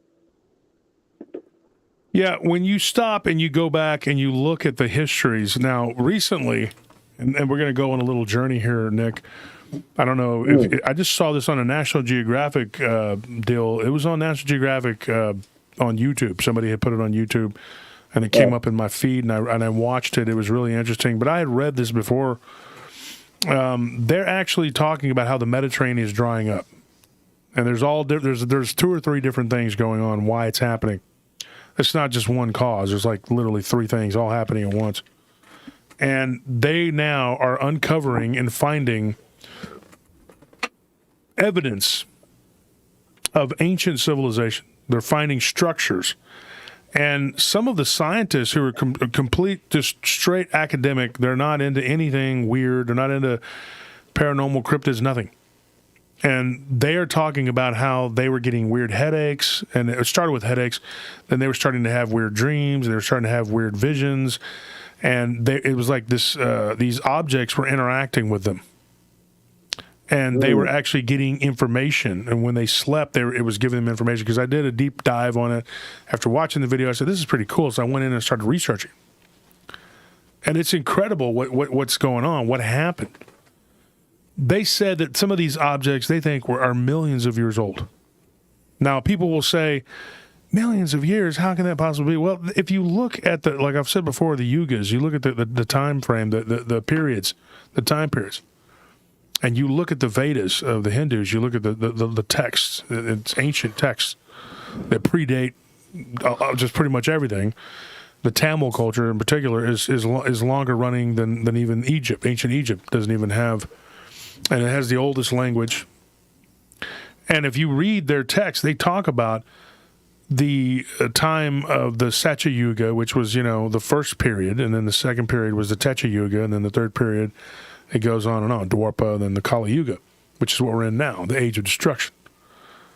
If you go back millions of years, it's a 4,320,000 year cycle, right? Culminating with the Kali Yuga, which is the shortest cycle. And it's pretty bad. It just starts off rough and then just gets progressively worse. And they say that you want to get off the wheel of Dharma and not reincarnate and not come back to the Kali Yuga. My opinion, my belief, this is how I feel. I think God and the Holy Spirit, Christ and the Holy Spirit were sent by God to take us out of this. I think that's why we do what we do. We have to accept that and move on and get out. You don't want to have to keep coming back or end up in a hell realm. Those are my opinions, my thoughts, my feelings. That's what I think. I'm not pushing on anybody. They can do what they want. But I do believe that is very possible that it could be millions of years old. And it could have even been from a separate set of cycles. It could have been from a time of the Techa Yuga, because these repeat themselves over and over again. This could have been the Satya or Techa Yuga from the last set of cycles, because we're in another set of cycles and the ages, and this cycle being the last one, then it starts over and it becomes a new golden age, which all the holy books say that when Jesus returns, he's going to set up the new kingdom of Jerusalem. The Muslims believe he's going to return. The Hindus say Krishna, it's Krishna, Christ, whatever. I mean, a lot of people say, that's not the same person. It's pretty close. I mean, all these legends have a little bit of different names, like Zeus and what's his name? Asbo. I'm sorry. Aspu. Seriously. What's his name? I'll look it up. I don't know. Anyway, the guy from he's not featured real prominently. Like, he's there, and then he dies, and then there's like this big upheaval, and that's where everything starts. But his love was Tiamat. That was his love. She's often depicted as a multi-headed dragon because she took that form. And you read them in these Sumerian culture, these texts and all, and then you go to the Persian culture and the text, and you go back and you read all these stories. And then under Marduk's reign, which I guess he ultimately won, there's like this invasion that happens that's basically the Reptilians. And then it goes on about them and how they infiltrated and did what they did. And there were some that already lived within the earth, and they kind of like were usurped by the ones that came from somewhere else, and of course they come through these stargates. What those are, I don't know. I know that I sent you did you read that, Nick? The one with the lizard in yes. Atlantic City. Yeah, I went back on newspaper articles. After I read that I have access to it in the New Jersey Atlantic Times and stuff like that. And I didn't find anything like that. And I'm going to be honest with you. I think the guy might have been smoking something before he went into the hotel to go to work that day. Well, the thing about that is you're not going to find that in the newspaper, and you're not going to find the story I told earlier in the newspaper because Right. this just doesn't. Most of these stories don't make the news. The thing that I find intriguing about that is not the first time I've heard something like that. And I know, and Yeah, that's but your opinion. inside a hotel though, Josh. With Well, I mean, with, I worked people? security in a hotel, at a hotel in Las Vegas years ago, and I can tell you right now, there's a lot of things that can happen. A lot of things that can happen. There were robberies that happened up in the casino towers. You could get robbed. Like you're going back to your room, and there's not cameras everywhere, especially up in the tower. And the reason that is because they're culpable. If they have cameras, I know this from security. If they have cameras, or if we put up cameras and it's visible, they'll pull it and say, "You got to show us what this then you become culpable. Like you're responsible. Right. So I don't know that there were cameras or there weren't cameras, but it sounded like in that story that there were people who were privy to what was going on. Okay, and I think that what happened was, they knew what happened. They knew what had happened, and the people from the hotel probably, I'm not going to say the name of it, it happened in Atlantic City. I don't doubt that it's possible because I have heard some really weird stories. I had a guy who I've known for 20 some odd years, big guy named Nick's a good friend of mine, came on the show. He works for a very large computer company, and he saw one of these in the elevator. And he talked about it on my live stream. He says, look, and Nick's got no reason to lie to me. I've known him for years. Big dude. Big brother, used to work downtown with me. And he saw this guy's face change.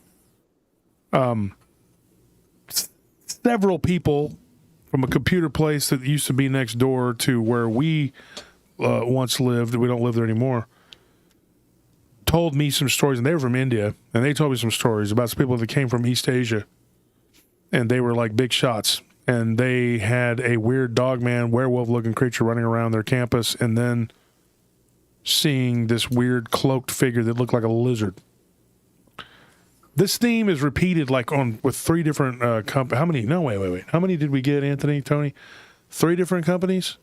There was one from our... Talking about the tech companies? Yeah. Yeah. Was it 3? There were 3 different ones. The one we used to live next door to, the one off of Palm... Yeah, I should say the name of it, but... No. There's 2 of them over there. Yeah. There were 3. So there were 3... Yeah, there were 3 companies. All told us the same thing.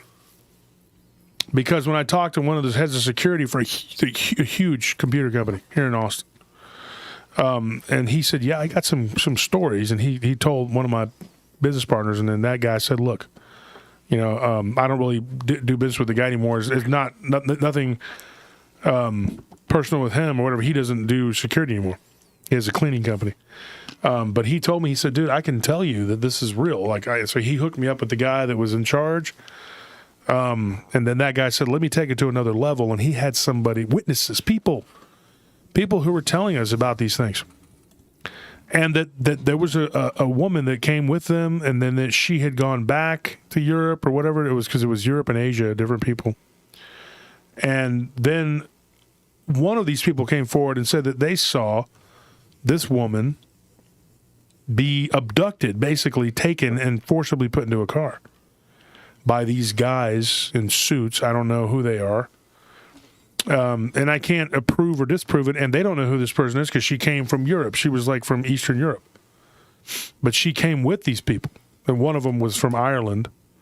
And the other one was from, Luxembourg. So when you look at these stories, these executives that come from, wherever, East Asia, Middle Asia, Europe, whatever, they come to these companies to visit, and then they end up getting these weird encounters with werewolf-looking creatures and these reptiles. The connection is, I don't know, maybe these reptilians adopted these things a long time ago. Because I think they were made before they even got here. But I think that they saw the use for them and they utilize them. And I don't doubt for a second that something like that could actually happen. Because some of the things I saw downtown, working downtown, I thought, there's no way these things could be happening and people getting away with it. And they do. They absolutely do. Just like the stuff that went on up in Seattle, like Chaz, the chop. I was reading an article about that a couple days ago. And there are people that have been silenced by the major browsers. They're not going to, if you try to look it up, they're not going to show you anything. You have to go to an alternate. And they'll tell you that there was some stuff that went on. They found 4 bags of people that were stuffed in garbage bags and found on the shores. And it was just a blip on the radar. If you go and look it up, it's just a blip. About 4 bodies found, blah, blah, blah. Well, that came from CHOP. I guarantee it. How appropriate the name. But, of course, they're not going to talk about it because they wanted to make it look like the little Lord of the Flies they had going on there was an okay thing. And it wasn't.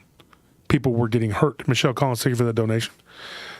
Nothing is as it seems. Everything has got an underlying current of what the heck, One thing also I was going to say that you find, especially working security, is that how different the world is at night. It becomes like an entirely different atmosphere, really. I mean, what you think one area seems that entirely safe and that you shouldn't really worry. As soon as the lights go off, all of a sudden it becomes this creepy wasteland where you're looking around every corner because you don't know what's going on. And that's something I found while doing security that really surprised me, is how barren public spaces can become and how different they become at night. The freaks come out at night. Yeah. And Nick, so in your opinion, though, you think the guy was not on the up and up? You don't think that's a good story? You don't think that's a real one? I was reading the story. I had to reread it twice. Mm-hmm. And from what I'm gather, he saw 2 reptilian creatures. Mm-hmm. He's not this. I mean, were they shapeshifters? I don't know, because there's not enough information in that article. It's not an article, but it's a story. I'll tell you what I'll do, though. It's a story, right? I'll tell you what I'll do.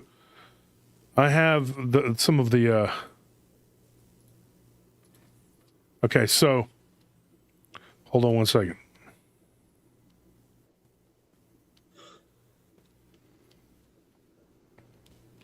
So, he sent me... There's more to it. And I'll send you the rest. There's some other stuff that he sent. Now, here's what this guy, and he talks about Montauk. So I called up Christopher Garitano, who's done the show about Montauk, and talked to him today. We talked for 3 hours. We've tentatively come to terms on an agreement to try to make a docu-series, and you might be a part of that. And I'll tell you how when we're off the air. But keep your eyes and ears open, folks, because I'm going to be doing a series of interviews with people face to face. But he talks about having had a similar experience to that in Philly, in a place where 2 people went missing. And I'll send you that afterwards. Because, and what I think is, when something weird happens, Nick, and me and you have talked about this at length, because, hell, we were on the phone on was it Wednesday? I think it was when my gout first started flaring up on my knee. Yeah. Yeah, we were on the phone on Wednesday. Me and you were talking for 2.5 hours. We're talking about everything. Yeah. We talk about for 3 hours, right? 3 hours. We talk about everything. It's like I was talking to David last night, David Weatherly, and it was just meant to be like a 20-minute conversation, and he had to ask a couple questions about a book he's writing. He's writing he's updating a ghost book about Austin. And so I gave him some 411 on that. And so we ended up talking for an hour and a half, and his wife's on the phone, and we're all talking, whatever. And this is how it goes. We all do. We're all friends, and we talk, all of us. But you and me were talking about some really interesting things. And one of the things that I know that you know about is what goes on behind the scenes in a lot of arenas. I know you know that. And I know that you're not at privilege to you can't tell us that. You can't give us that privilege to know a lot of things you know, because in the business that you're in. And you're on a different level of whatever, okay?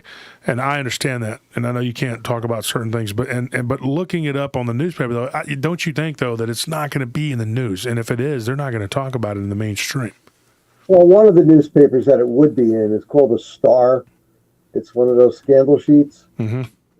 So it could possibly have been in there. So what I did was I went back just 2 years after you sent me that story there, and I didn't find anything, because I have it where you can look it up through a directory, the topic, Yeah. and it was nothing like that. I mean, they've had bipedal German Shepherd stories in the Star. They've had Mothman-like type stories in there, and of course the ever-present Jersey Devil stories, because we're talking about New Jersey now. Mm-hmm. And I couldn't find anything about that. I figured that they would be the first ones. Plus, I have two friends of mine that actually live in Atlantic City, and they're also investigators and researchers, and they didn't hear anything about it. But that's not to say it didn't happen. I'm just wondering what these creatures could have been, Josh. I mean, were they shapeshifters? Did they change from humans into reptilians? Mm-hmm. That's exactly what was being told to me, and there's more to it. And like I said, I haven't even read the latest thing you gave me, but that story came across my desk this morning, or not this morning, last night. Right. So I mean, and usually, and it went to the front of the line because of how gruesome it was. Basically, what we're talking about, folks, is and somebody reported that at a casino, I'm not going to say the name of it, the name is on the whatever, and I'm going to try and get this person to come on and talk about it on the show. Maybe he'll do it. Maybe he won't. I don't know. But, and maybe he'll talk to you about it. I don't know. It was crazy because he got in an elevator, and there was a guy that was all happy that looked like he had won some money or something, and that's, and these four guys with suits kind of surrounded the guy, and then he looked over his shoulder, and two of them looked like they were reptilian. Weird-looking, lizard-headed-looking people or creatures, and they basically bit the guy's head off from the back. And I'll show you, Anthony. You guys, I didn't get a chance to even show you this, but it came across. I was like, wow. The weird timing of it, though, was that I had just gotten one. Take a look at that. Yeah, he says that they were 2 7-foot reptilians, and they bit the back of this guy's head off, and there was blood all over the place. And, and then someone came up to him and asked him, "What did you see?"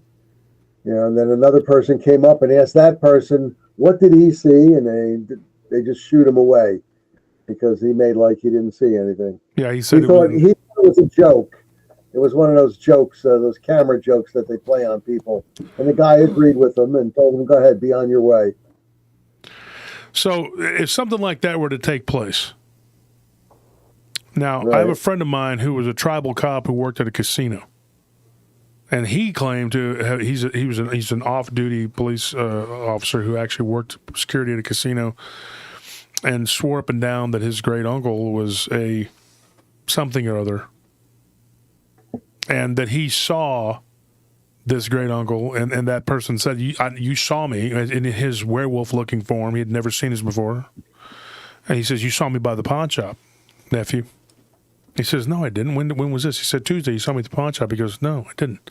He said, "Yes, you did." And he goes, "Oh, my gosh. Tuesday night's when I saw that werewolf." He called it a werewolf. And he says some people call it a skinwalker or whatever. But the realization set in that his great uncle was telling him, "Yeah, it was me." And then you're sitting there going like, "Oh my gosh, like what is this?" I don't know. And that guy told me and Scorpion and Diablo, we were all, and they're in the chat right now. I know they remember. We were at the casino sitting there having some drinks, and I mean, he was sober. I mean, the guy, I might have had a few drinks in me. I know Scorpion and D probably did. Maybe Nelly had a few drinks, whatever. This guy, though, was completely sober. He was telling us this. He was just leaned on the bar, and he was telling us, like it was very matter of fact. And every time I've been up there since, he's talked to me and said, "Hey, what's going on? We're friends." I think we're friends. He gave me some pretty good leads on some stuff he had heard, So, I mean, when I go back and I look at these stories, these encounters, and I know you've gotten a bunch of them, you have to make up your mind. Like, do you throw it out and say, okay, this person's out of their mind, or do you take them all and take them into account? Like, and what you were talking about the portals and about how they go in and out, like, what is the connection there between Dogman and the Reptilians, if there is one? What do you think there is?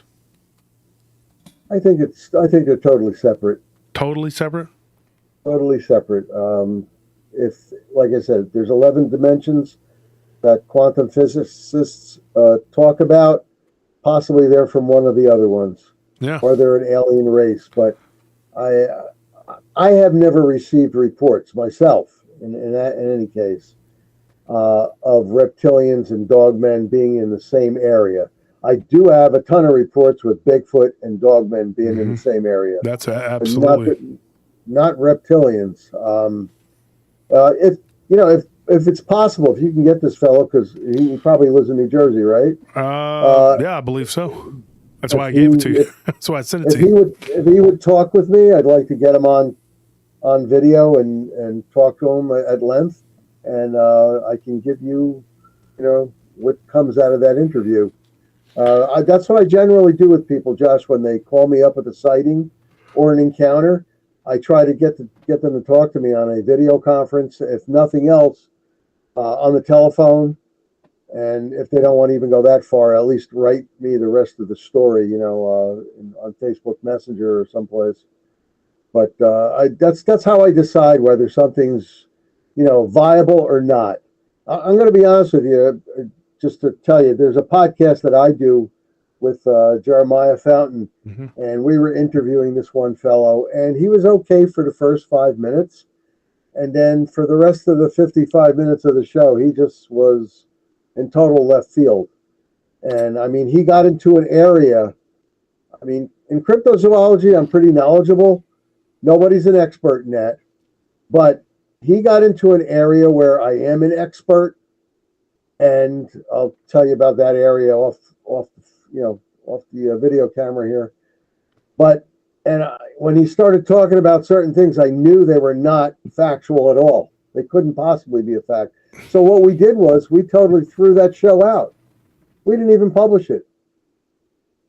Yeah, you told me a little bit about that when we were talking the other day, because people don't really understand. And I'm not at liberty to tell anybody, but me and you have talked. We're on the same level when it comes to certain things, and I know things about you. You know things about me. But Nick, folks, there are things in his life you can't discuss, and his job is one of them. And if you try to lie to him about certain things, he's going to know.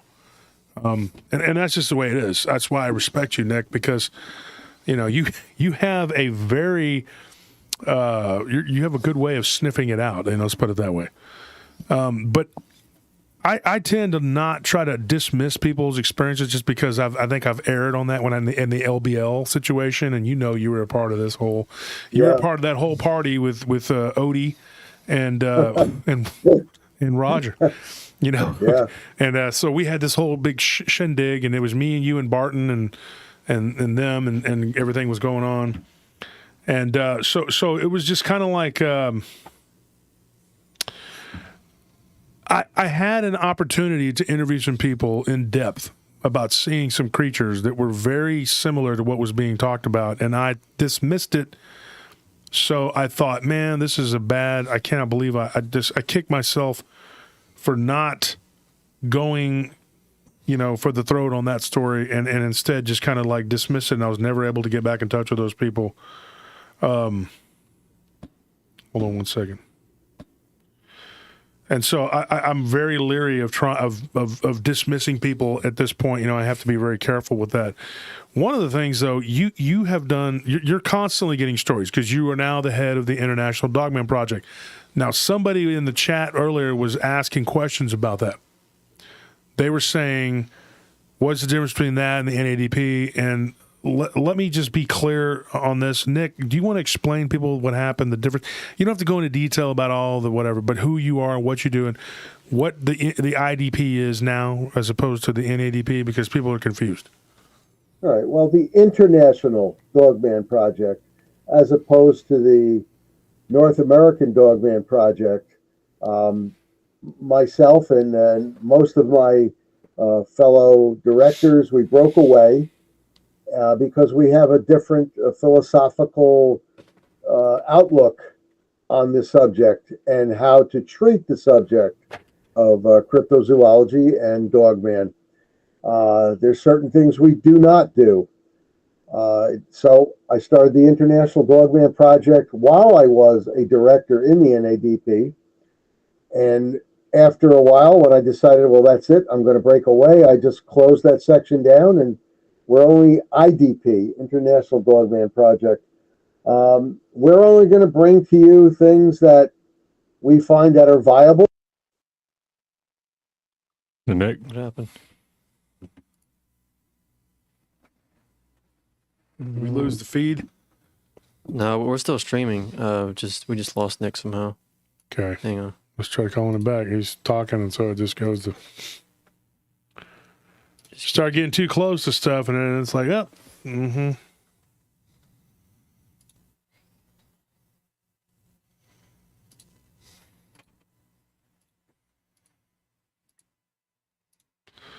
We'll get him right back on, folks. It's very interesting what we're talking about. It really. Oh, there he's calling back. Blew my ears out. That was loud. Yeah, I mean, I was definitely thinking that there has to be at least. Guys now. Oh, there he's back. You don't know where it bombed out, do you? No, not exactly. I was just, you were talking, and I think you just kind of started talking about the differences. So, yeah, you were explaining about the NADP, IDP, the difference because, like you guys are now the Insane Dogman posse, That's and right. and they were the North American Dogman posse. But you actually are going. You're global now. We have a different philosophical difference than they do. Yeah, Okay, for sure. We're not. We are out there for the research and to bring information out to people. We don't do this for the money. We try to help people as much as possible. We do answer, any correspondences that come to us, and if people come to me with a viable sighting or a viable problem that they're having out there with a dogman, I'll interview them, and if they pass that interview, well, I'll send a team out there. Most of the times I'll lead the team out there. It'll be 7 of us, and that's what we're out here for. And we're worldwide. The other people were just North America, which is Canada and the USA. And I don't even see them that much anymore anyway on Facebook. So I don't know what became of them. But once I dropped out, I just dropped it. That was it. I don't talk about them, and hopefully they don't talk about us. So that's the difference, folks. And so the IDP is moved on. A lot of the old directors from the NADP went with Nick to the IDP, and Texas Art Byers, a friend of mine, he's in charge down here, and I do talk to Art once in a while about stuff. His wife, not too long ago, had an encounter with something. I need to get on the ball with that. I just have so backed up with so much different. And when something comes along, it's weird because I had just gotten something about this, and it bleeds into the whole Montauk thing, that story that we were talking about. It gets really weird, and it's not just his story. Like there was another one, and so when I was on the phone with Garitano, he's a paisan like you. He's from up there in New York City, from Brooklyn or whatever. Right. And so me and him were talking. And he's a great guy. He lives down in Florida now, and he's getting ready to do his release a show, and he's writing a screenplay. Very talented guy. He's my age. We get along really well. And we were talking, and one of the things that came up was just about these. He's like, dude, I've heard a lot about these reptilians, and so he's going to be on the show. We're going to do the podcast together, and maybe a live stream in the coming weeks, because everybody who's going to be at the conference, which is you're going to be there. Right. D.A. Roberts is going to be there, obviously, and so I had you guys on. And then I'm going to have Chris on, too. Chris talked about the reptilian agenda and how he had people telling him about what was going on at Montauk. And so I don't know what the connection is between them and other species of whatever these things are, or I don't know. But I do think there is something there. Well, at the very least, it has to be territorial, right?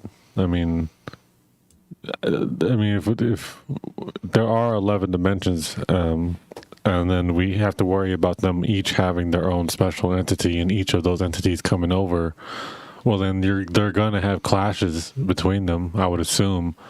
So I don't know if we could really even call it diplomacy that they would have, but I would assume they do have some kind of way to deal with those kind of situations that aren't just, instantly murder each other on sight, to where then, I mean, how do you really accomplish anything like that besides just having constant fights that are more likely to get you seen and more likely to get you caught by whatever, or more likely to draw attention, you know what I mean? Well, what they don't want is for the governments of Earth to actually see them and see that they're causing problems, because they know that we'll hunt them down and there'll be a big war then. So that's one big thing that's in our favor, and I think they pretty much know it. Well, and also, but their leader beneath the earth, and it's funny because if you ever listen to Jim Morrison, he talks about the Lizard King. And in essence, it's kind of like the Super Mario Bros. Like when I have James Bartley on, we talked about it, Bowser, and he's kind of like the Lizard King, Right. When you look at those lyrics, it's like, what the heck is going on here? Thank you, Larry, for that donation, and also Paul Deal for that donation. Yeah, thank you guys for all the donations. Hey, y'all are being really generous tonight. Yeah, thank you so much. Especially when we're having financial hardship. I'm wearing my investment. Hopefully, when the dollar collapses, I'll have to melt all this down and try to live. I'll have some coins there, Nick, that I can. Oh no, stop begging for money like that one guy said you're always doing. I'm begging for money. Like, Careful. please, sir, more coins. Please, sir, I need some more. The dollar's gonna collapse. I need gold. Yes, sir, I'd like some more. But so, this whole thing with the Lizard King, and he calls himself the king of the world. That's what they say. He lives within the earth, and every culture has these stories of giants and of lizards living within the earth.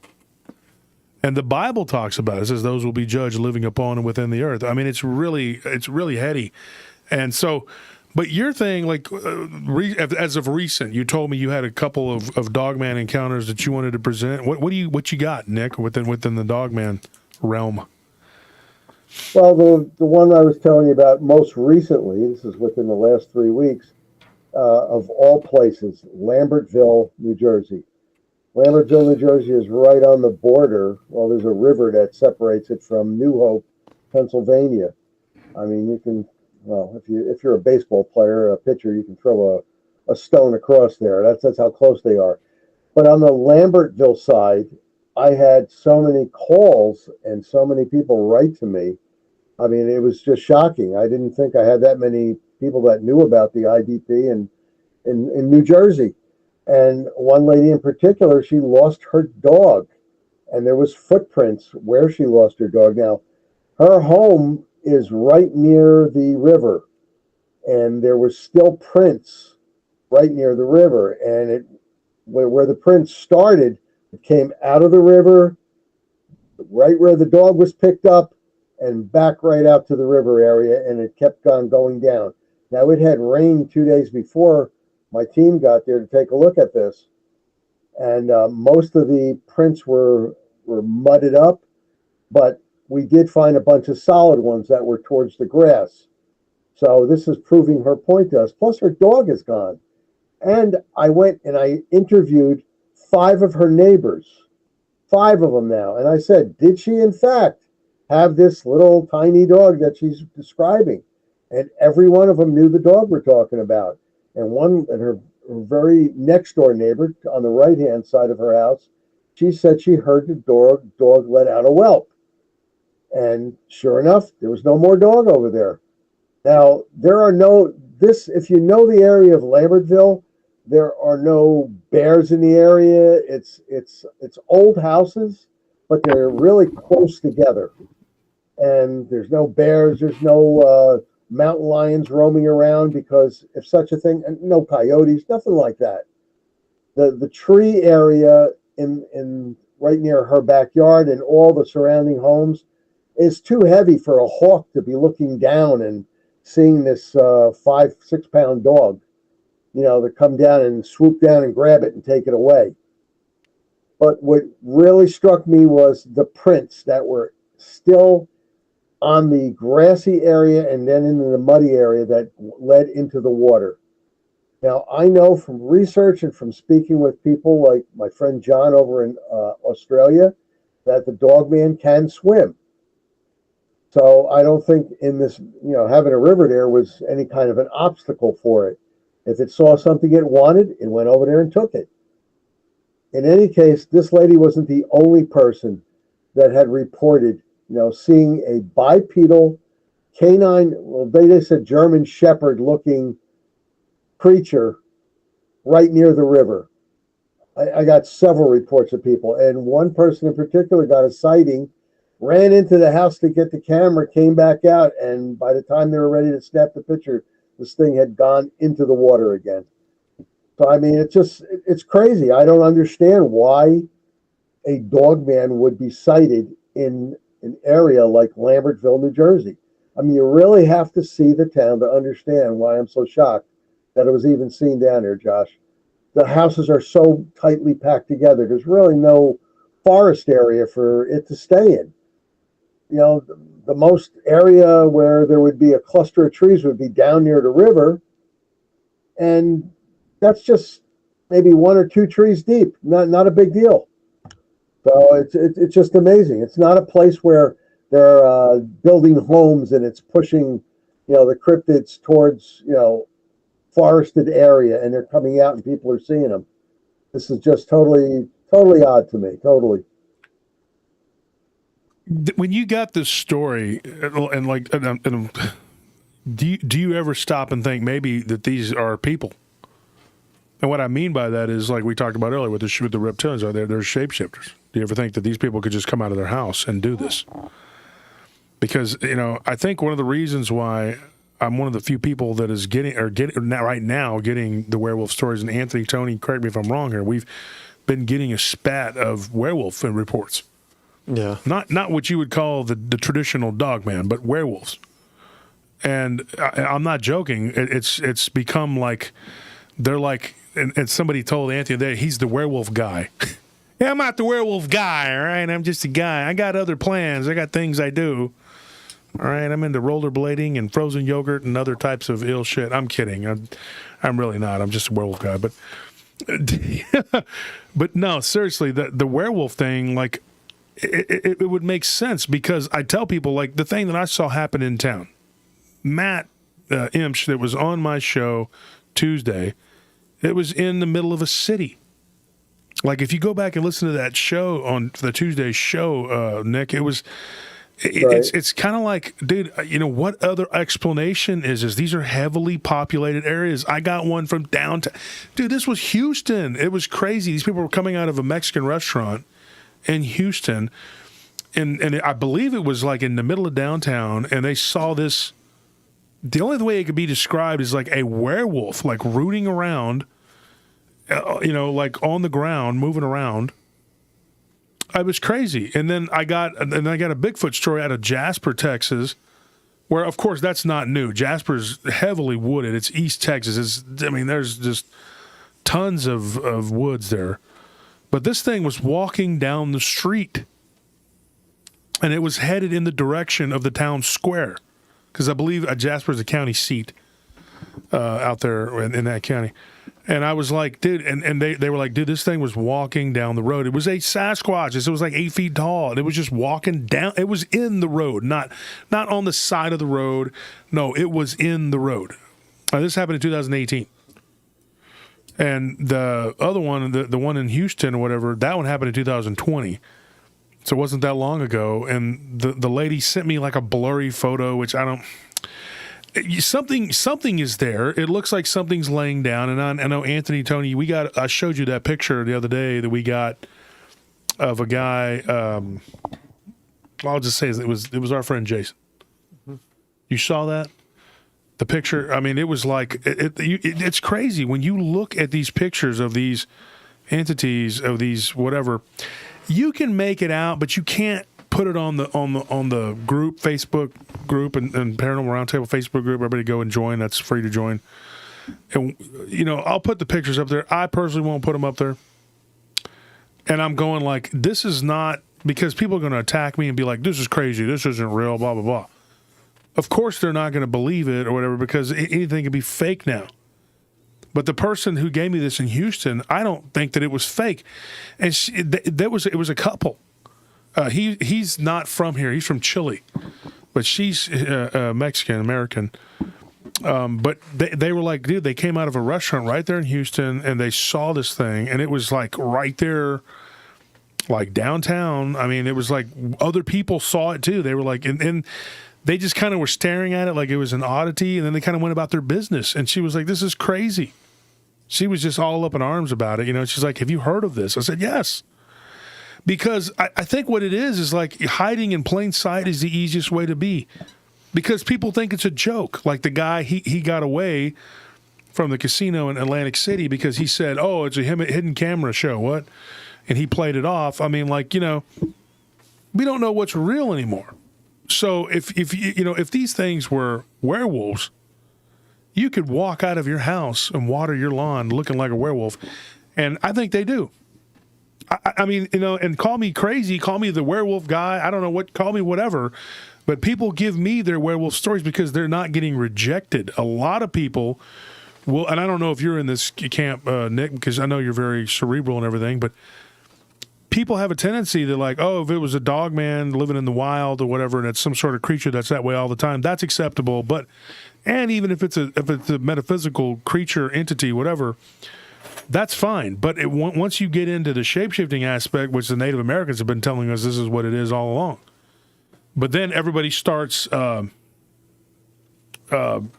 out and acting a fool and saying, oh, that's impossible. And then they come up with this crap about how I'm making everybody look bad because I'm talking about werewolves. I'm like, how am I trying to bring in the rest of the pieces of the puzzle?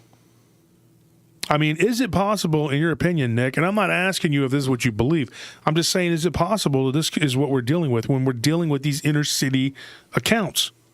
Is that a possibility? I mean, that's the only way I could wrap my head around it, for these creatures to be seen in a heavily populated area, because not only is Lambertville a close community with close houses and little stores, but it's heavily visited by visitors, especially when it's just people out shopping, especially when it's a really nice day out and it's sunny. Now, there's just something I can't wrap my head around in reference to when people say it could have been a werewolf. Several of the witnesses said to me that the creature, looked like a German Shepherd. Another one said it looked like a wolf, on 2 feet, dark hair. One gentleman described it as he looked as big as a basketball player. To me, that means 6'5", 6'9", something like that. A couple of other witnesses said in the 7-foot range. What I can't wrap my head around is if it's a werewolf, it's a changed shape. If this is a 5'11" person and they change into a werewolf and they're 7 feet tall now, how did they do it? It would have to be metaphysical. It'd have to be spiritual of some sort, some kind of paranormal, way to make them, gain the size and gain the weight. The one gentleman, he was from Russia, and he showed me a shotgun that he keeps near his back door from now on, because after the thing happened to his neighbor, he's not going to let it happen to him. He said what he saw out by the water weighed about 500 pounds. That's how broad and thick and wide this thing was. So, I mean, it's not only just people from walking through the area that saw this and reported it, but it's neighbors, people that actually live there. So, I mean, like I said, I can't wrap my head around how it grows from 6 foot tall over to 7, automatically, and then shrinks back down again. The only creature on this earth that can do that, and it's only one way, is going from a caterpillar into a butterfly, and that's it. They can't go the other way. So there must be some other forces involved in this. And that leads me to the whole reptilian thing, because it's how do you wrap your mind around it and say, hey, these things become giant lizards and then they go back to being whatever human form they have. And the only thing you can explain is it's something metaphysical. It's something that we can't understand. But I look at it like this. And I think that your Quad Coalition of Scientists folks, go join that group because Nick posts stuff in there regularly, and it's very pertinent information in what we're talking about here because you have come up with an idea which was, I think, should be brought to the forefront. We are all compartmentalized, so we're not getting all the pieces to the puzzle put together. Oh, exactly. The UFO people don't want to say that it's a possibility that, it could be an alien. The cryptozoology people say, oh, it can't be an alien. It has to be, from this earth. The paranormal people say, oh, yeah, it definitely is spiritual. And the Native Americans have been talking about it for so long, and it just appears magically and can disappear magically. That includes Bigfoot. And Mothman and all the other ones. So it's like, but in the Quad Coalition, we publish everything about all of the different sciences because we're saying maybe, just maybe, we might just get that one hint, that one piece to the puzzle that could give us the next piece and then the next one. Instead of everybody being for themselves, Josh, the UFO people on their own, crypto people on their own, paranormal. Oh, no, we don't believe what you believe. Bring it all together. Maybe somebody has a piece there that we can use. Elastic Machinery, he says the compartmentalism is 100% the reality, and it's done on purpose and has been done that way since Cain. Okay, I think what it is, too, when you look at these different groups, and like I went to a UFO conference with Ken and Ann and my wife in San Antonio last year, and saw my dear friend Daniel Jones speak, and Ryan Edwards was there, and I was having a conversation with Ryan Edwards, and I said, "What are your thoughts?" Because he's real big into the physicality of the cryptozoology. He's a great cryptozoologist. The kid's got a future ahead of him in this field if he chooses to do it. He's just very passionate about it. He's young. He's like 21 now. And I said, what are your thoughts on all this?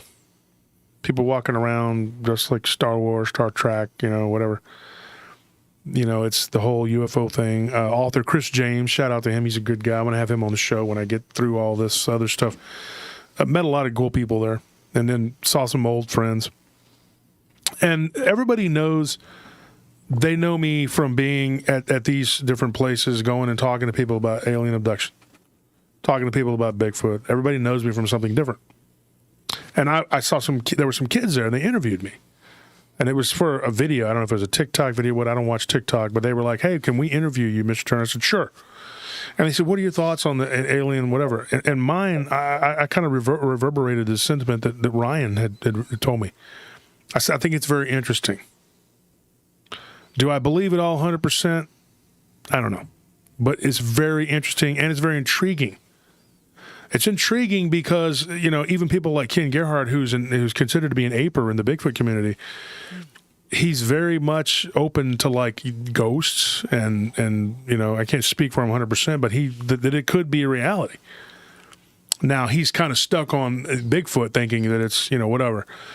But when you stop and you start looking at these cases from all these different angles, you're starting to see a pattern. Like when me and Barton embarked on and he's sick, folks, please pray for Barton. Barton's not feeling well. He's ill. He's not in the chat today. He messaged me earlier. So when me and Barton embarked on our collaboration where we interviewed people together, about the third or fourth person in, we were like, dude, he goes, bro, how he talks. Are you noticing this pattern? And I'm like, what pattern? And he goes, the alien abduction. Said, oh, yes. Absolutely. At that point, the first four people that we had talked to, that we had recorded, we didn't record in order. We recorded them, we released them a little differently. But the first four people we had interviewed, one of them was Jesus Payan from Breaking Bad. He was on Better Call Saul. He's a good guy, a good friend of mine. I like him a lot. He's cool.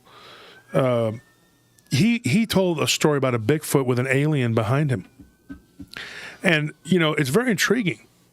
And that's one of the things that me and Christopher Garitano were talking about. And Garitano, we're going to interview some of these people for what we're going to do as a docu-series. And I think that one of the things that needs to be brought out, and if we interview you, which I'm planning on, I want you to bring these things up. Because when you started out, you saw what you thought was a flesh and blood creature, just like me. But then you start going down the rabbit hole, and you're like, how in the heck, how do you connect A to Z? It doesn't. There's all this fill-in-the-blank stuff in the middle.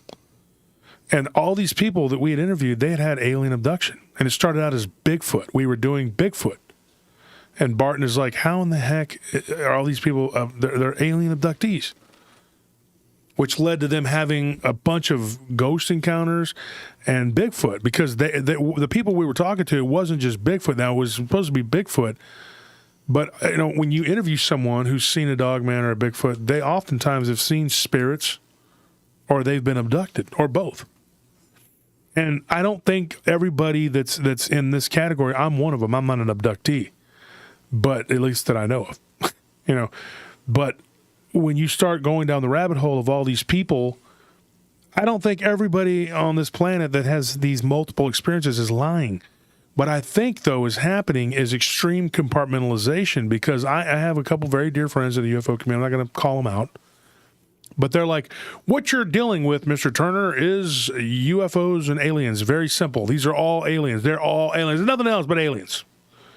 Then people in the Dogman community, and a couple people that me and you don't really jibe with, back in the day, they had a group, and they were very nasty and mean, and they were just like, this is an animal, people. This is just an animal. It doesn't do anything else but be an animal that poops in the woods like a bear. Then where is your proof? You know, sir, it's not there. And then you have the Bigfoot people coming at me, and they're like, why do you keep trying to turn this into like some sort of phantom and ghost type thing, or it's coming from a UFO? I'm like, because it is. And it's like, well, what if it's just an ape? Because it is. What if it's all the above? Because there's more going on than what meets the eye. And the ghost people, they're like, this is all spiritual. Everything is a ghost.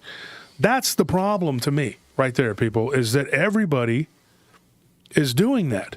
That's why I thought that when you created Quad Coalition, that is, to me, what we all need to be doing is Quad Coalition. We need to be looking at things from that perspective, because the answers, when you are taking an open book test, you can't pass that test if the answers aren't in the open book. Simple as that. So that's the problem. They're like, oh, the answers lie here. So then that means that all the other aspects of this ignore. When you do that, then you end up with a very limited amount of information. You end up with a very limited amount of knowledge. You can't come to a conclusion that's correct at all, because you're not being given all the pieces to the puzzle. And I think that when you are looking at these things with an open mind, like when we first talked and you told me, you said you go out prepared. The one question I asked you, Nick, I said, how are you prepared? You said, dude, I'm armed, and I take holy water, I take stakes, I take like vampires. Like you come prepared, like silver, salt, and I thought, oh, okay, salt, pepper spray, you name it, everything, because you got to be prepared. Yeah. So, are you there, Nick, or did we lose you again? I'm here. Can okay. You still hear me? Yeah. But it was just, it's crazy when you stop and you take a look at all this, and you look at it from the perspective of, it's not just as easy as just a flesh and blood deal. We did a show not too long ago, Red Cap. What was it called? Red Cap. I think. Hang on. I always forget. It's either gremlins or goblins. Yeah. I forget the two, but. One of those stories, though, Nick, shape-shifting goblins, red hat gremlins. I believe one of those stories came from up there in New England, up there near you. Like it came there, like not far. It was like up in New York or something. When you look at those encounters, one of them involved like what looked like a melting. How would you describe it? Like it was a Dogman that they saw, like a werewolf-looking creature. But it was obviously spun from this goblin type being. And the person that gave us the story, they were very like, I wouldn't tell the story to anyone else because no one would believe me. And that's unfortunate. they tried talking to a friend of theirs who was all into MUFON, and they were like, "Oh, well, this is some sort of alien you're dealing with," and they got really upset because said, "No, it's not."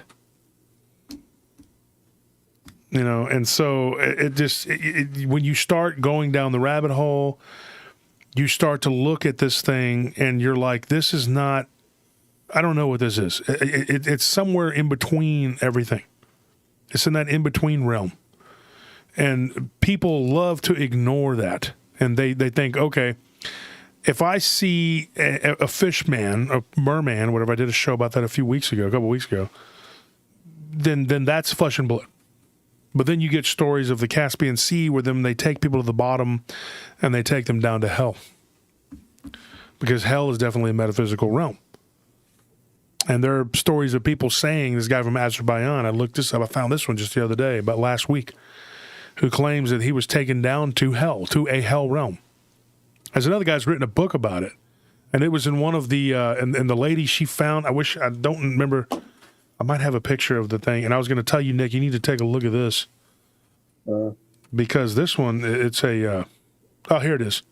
It's called The Witch Doctor and the Man That's Sitting Under the Sea by Pat Holliday.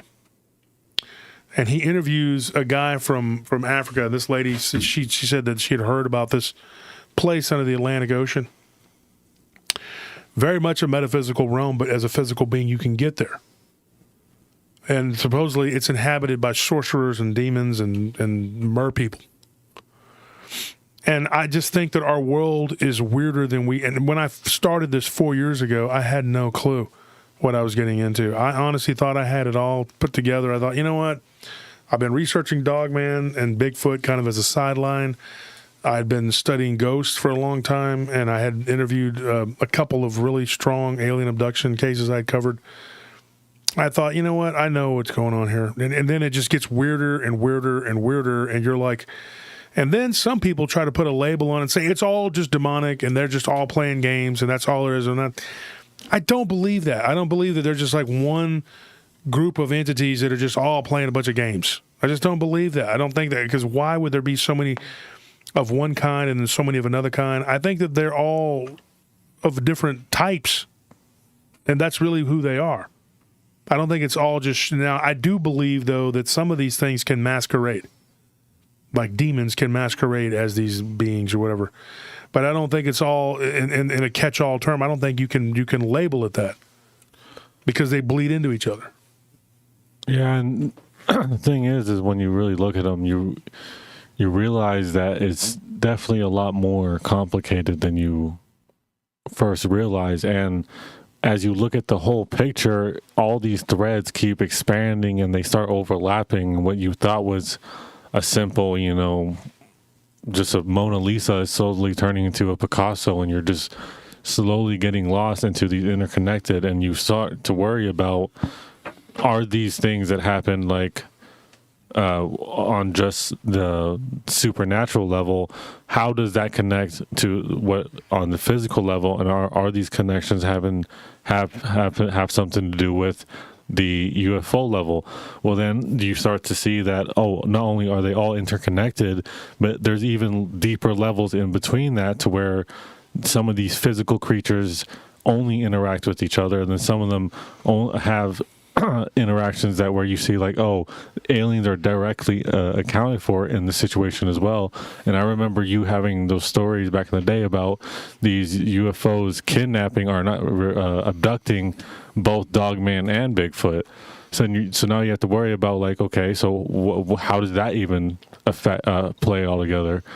Because, and it's just to go back to this story about these Dogmen and these lizards. It's like, they obviously have to interact with each other, but it just depends on what are the factions or how do they differentiate from each other? Like, are the ones that are on Earth different from the ones that you might see in UFOs and stuff? And how does it affect how they view what their goal is here? And like in that case, how are you ever really supposed to know what's going on with the paranormal when you're really looking at a small part of this whole picture that is constantly changing and constantly evolving, because it's always going to, because of the nature of how different and how grand it's all starting to become. And it's just like, I feel like the more we get into it and the more we learn and the more stories we hear, the less I feel like I understand about it all, and the more confused I feel. And we make jokes all the time about us being experts, but at the end of the day, it's like I barely feel like we understand 1% of it. Because if we just, like, when we started, we talked about trying to be into everything, but as we just try to focus on one thing, you get so lost into it that it's like, oh, how am I supposed to focus on all this other stuff? Because it's like I barely even understand this one little aspect of it.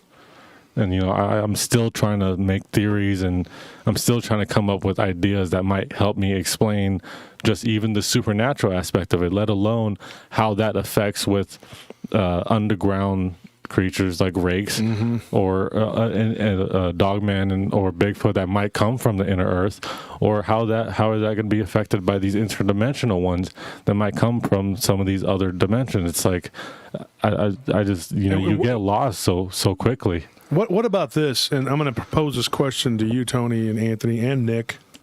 And Nick, tell me if you've heard of this. Like, people call it evolution. I talked about it with DA, one of our colleagues. I talked about it with him on Saturday. Some people call it adaptation. But what if these creatures evolved or adapted, wherever their environment is, separately? Like the dire wolf is completely separate from an actual wolf. Of course, it's not even the same species.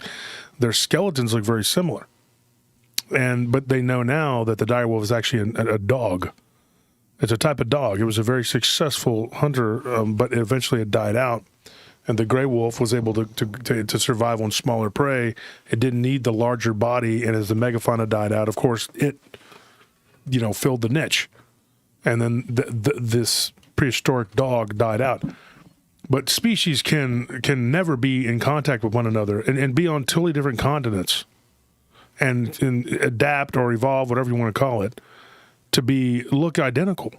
Yeah, I think it's called divergent evolution, or it's called something like that, where basically two creatures who have absolutely no contact or any situational where they can even be really connected to each other, start developing similar patterns or similar things that they do that will, like, for instance, snakes will often have colorings that will warn other animals that, hey, I'm venomous.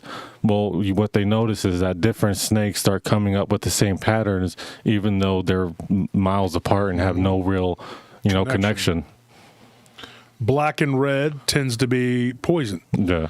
The black widow, for example. Now, there is of course, they have a common ancestry, but somewhere down the line, but there is called the redback. The redback is found in Australia and oftentimes has red dots or red markings on its back. And it is it's different than the black widow. But they're separated by continents. Like Australia, it's completely separated for a long, long time, for millions of years, all from North America. But we have this species that's almost like they're the same, and it's really odd when you look at these creatures. Like, and when I was a kid, I caught one that had red dots all over its back, and I actually touched it. And that was before I somewhere along the line, I realized, I guess I came to my senses and realized how dangerous and deadly spiders were. And I touched this thing on its back. Because I was intrigued by it. I was looking at it, and it was on a cattle trailer. And I remember it having red dots. And when I told a friend of mine who's from Australia, and he's like, that's not correct. That's not. It's like that would be so rare that would be, because those are from Australia. And I was like, well, I saw it, and I touched it when I was a kid. I saw it. And I even showed my sister. She freaked out, and she's like, that's a black widow, and she got away from it. Well, I know now, looking at pictures, wasn't a black widow. It was a redback. How was it here? I have no idea. This was in Wynert, Texas, when I was a kid. So when you look at these things and like you also look at like, okay, there's one marsupial, what, the possum here? Totally separate species from any other marsupial. They're not related even. It's just like they just evolved to be differently. Or, you know, or you can call it adaptation, whatever you want to call it, because a lot of people don't want to accept evolution. I get it. I believe in evolution, but I don't believe that we came from monkeys. I just don't believe that's not correct. I don't care what anybody says. You're not going to convince me that I came from an ape or whatever. This is not what happened. They're a separate species, but we're very closely related. Now, was something done that could be genetically tampering, whatever? I don't know. But, so Nick, what are your thoughts on that? Did we lose him? Nick, are you there? Man, he keeps getting disconnected for some. Like the call is still on, but I don't know. It just boots him off. Well, I was going to say another thing that is definitely unique now more than ever before is that, you know, just as an example, There he goes. He's calling. that's loud. Just explodes my Fire ants, Nick. for example. I'm back. Here we are. Nick. Sorry. I was trying to answer the question, and I got halfway through it when you guys said, "Oh, he's not there." What you guys are talking about is you got animal species in Australia and something similar to it here in Texas. Well, that begs the question then: how is it that you have the Yeti in the Himalayas, you have the Bigfoot over here in the USA, Sasquatch in Canada, I can barely hear and him. over in Australia they have the Yowie, all the same type of a thing, yet they're thousands of miles away from each other. In fact, in different climates from each other. It's the same things with the animals. Now, you were saying you'll disagree with people that say we came from apes. Well, I agree with you, because if you look at the DNA in the double helix, which is what humans are made of, our double helix, if you look at it, it has less DNA signs in it than, say, for instance, an elephant or a horse. That's what makes us human. What makes us human is that we have less things in the DNA on that double helix than animals do. The animals have more, and that's what makes them the way they are. People sometimes think that, oh, you have to have more in order to be a higher level, a higher species. No, that's not how it actually works in the real world. So it's just like your partner over there sitting next to you, he said, the more things we learn, the deeper we go, and the more questions that are being asked now. One thought that comes out that we finally say, "Oh, we got it," and then there's 300 more questions about it. So we're just getting buried more and more. Well, it's also constantly evolving too. Like, oh, exactly. Yeah, everything is. Yeah, I think it was Plato who said, "All I know is that I know nothing." That's one of the most intelligent mindsets that anyone can have. Caitlin McLeod, it says an artist in Santa Fe, like to make it out to Austin. Let's all meet up. You should come to Fort Worth. We're all going to meet up in September. Folks, please come to the conference. That's what I want to see, as many people as possible. I want to interact with my fans. I want to interact with my listeners. I want everybody to come and hear people like DA and Nick and all the great speakers that are going to be there. It's going to be awesome. Adam Davies, Nick Redfern, everybody that's going to be there is going to be incredible. King Gerhard, of course, Lyle Blackburn, Barton David, Barton Nunley. It's going to be loaded. Yeah. It's going to be a loaded lineup. Ron Moorhead, come on, Chad Lewis, Bettina Moss. It's going to be great. And we got Josh Pinocchio, Chris Truth and Bass, I'm pretty sure we're going to be there. Truth and Bass, I'm sure we're going to be there too. Yeah, it's going to be everybody. It's going to be a who's who of this community. Literally, it's going to be a who's who of this community. Oh, it's going to be bigger than the one in Paris, Tennessee last year. Yeah, definitely. We hope so. I mean, but the ticket sales are kind of. I'm not panicking right now. We're about 20 or 30 behind where we were at this point last year. At this point from the conference date. So I did what I did last year, and I wasn't going to do it, and then I just jumped into it, and I only had a few months or whatever. But hopefully people will come around, because right now, if you go and you get a ticket, I mean, you're going to get, especially if we still got VIP, which I'm surprised that there's still VIP. those are selling the most. But once you get that VIP, you're going to get a front row seat to talk to all these people. You're going to get first opportunity, first dibs to talk to these people, and you're not going to leave empty-handed. I promise you. Last year we had a great time. It was just, it was incredible, and I hope that people come. I hope that people will I see a lot of people saying they want to come. I want to come. Let me see what's going to happen. And there's excuses because I'm going to tell you right now, I'm not going to go through. I don't think I'm going to do this next year. I'm not going to go through this because I don't want to go through the anxiety and the stress of putting this together. And Ken said the same thing. And having to sit there and kind of worry about,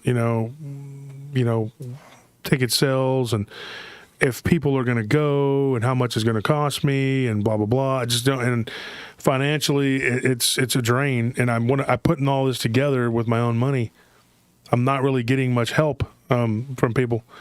But it's, it's something that I want to do for the community. I want to bring people together, and I want to bring all you guys together, Nick, all you speakers, and I want y'all to be able to interact and talk. And for 2 days, I thought last time it wasn't enough time to have one day. I think 2 days is good, so everybody can sit there and go over theories and postulate on these theories, and we can all come together.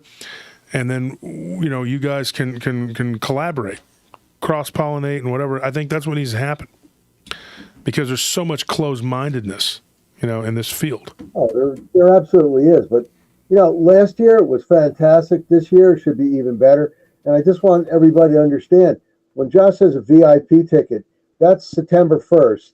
And you're also able to get in the 2nd and the 3rd. The VIP ticket, he gives you this big swag bag full of all kinds of cryptozoology goodies and paranormal goodies. I mean, that alone is worth the price of the ticket. But you're also getting a dinner there. Am I not right, Josh? Yeah. And the dinner, I mean, if you go out to grab dinner, it's going to cost you at least $20 a person, if not more.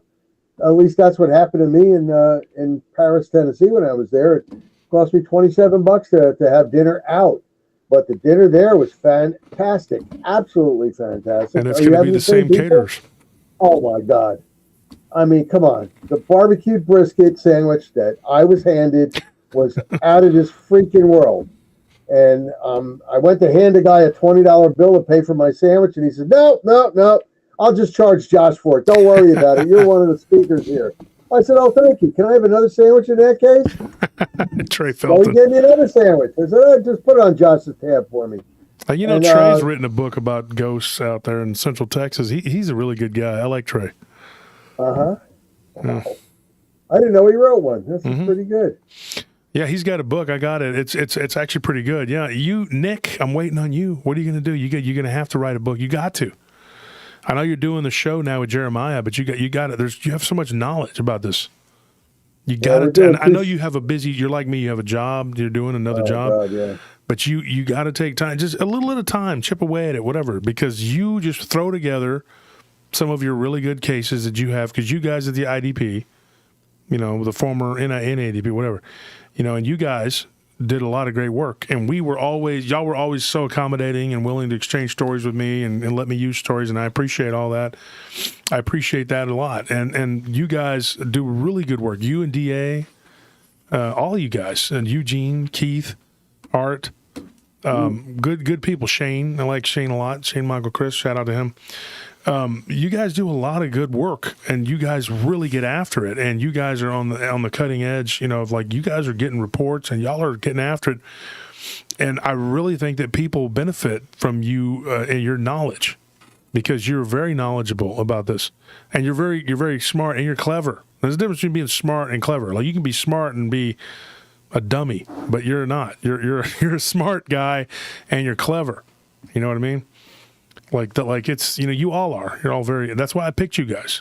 Everybody. What it is out there, the people in the different, I want to say communities. You got the cryptozoology community, the UFO people, the paranormal people. They don't want to share their knowledge. Nobody wants to share. Well, they want to be right. Yeah, they want to be right. But I mean, the people at the tippity top that actually have found something, they've had that aha moment. They're keeping it to themselves.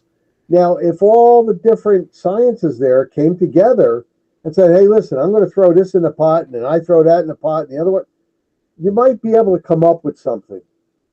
And, you know, like in the old days, by old days, I mean in the 20s, 30s, 40s, 50s, not so much the 60s, but cryptozoologists used to go on safari. They used to go up into the Himalayas to try to find a Yeti, over to Scotland to find Nessie. I mean, there was money that was donated to these people, you know, by big corporations, by private multimillionaires, you know, to do all this stuff. And they used to have to fight with the regular scientific community for the monies to go out there and search all this stuff down. Nowadays, the money is zero. You do it on your own. And thank God a lot of these bigger organizations have come forward, you know, like in the UFO community, for instance, they have MUFON. They have come forward and they've come on their own now and they're doing it. But still people are keeping the top knowledge, the real stuff, to themselves. Every once in a while, you'll see somebody come out with something. You know, like on a YouTube channel, I came across a fellow that was talking about something that's for real, and that I know is for real, and it correlates to what I do. But people just they want to keep it for themselves. Why? I guess just like in police work, you can always find out who did the crime by finding him out, follow the money, you know, because most of the time, not all the time, but 90-something% of the time, if you follow the chain, follow the money, it goes back to the reason why this crime happened and everything. And a lot of people, that's all they want to do is just make money off of it.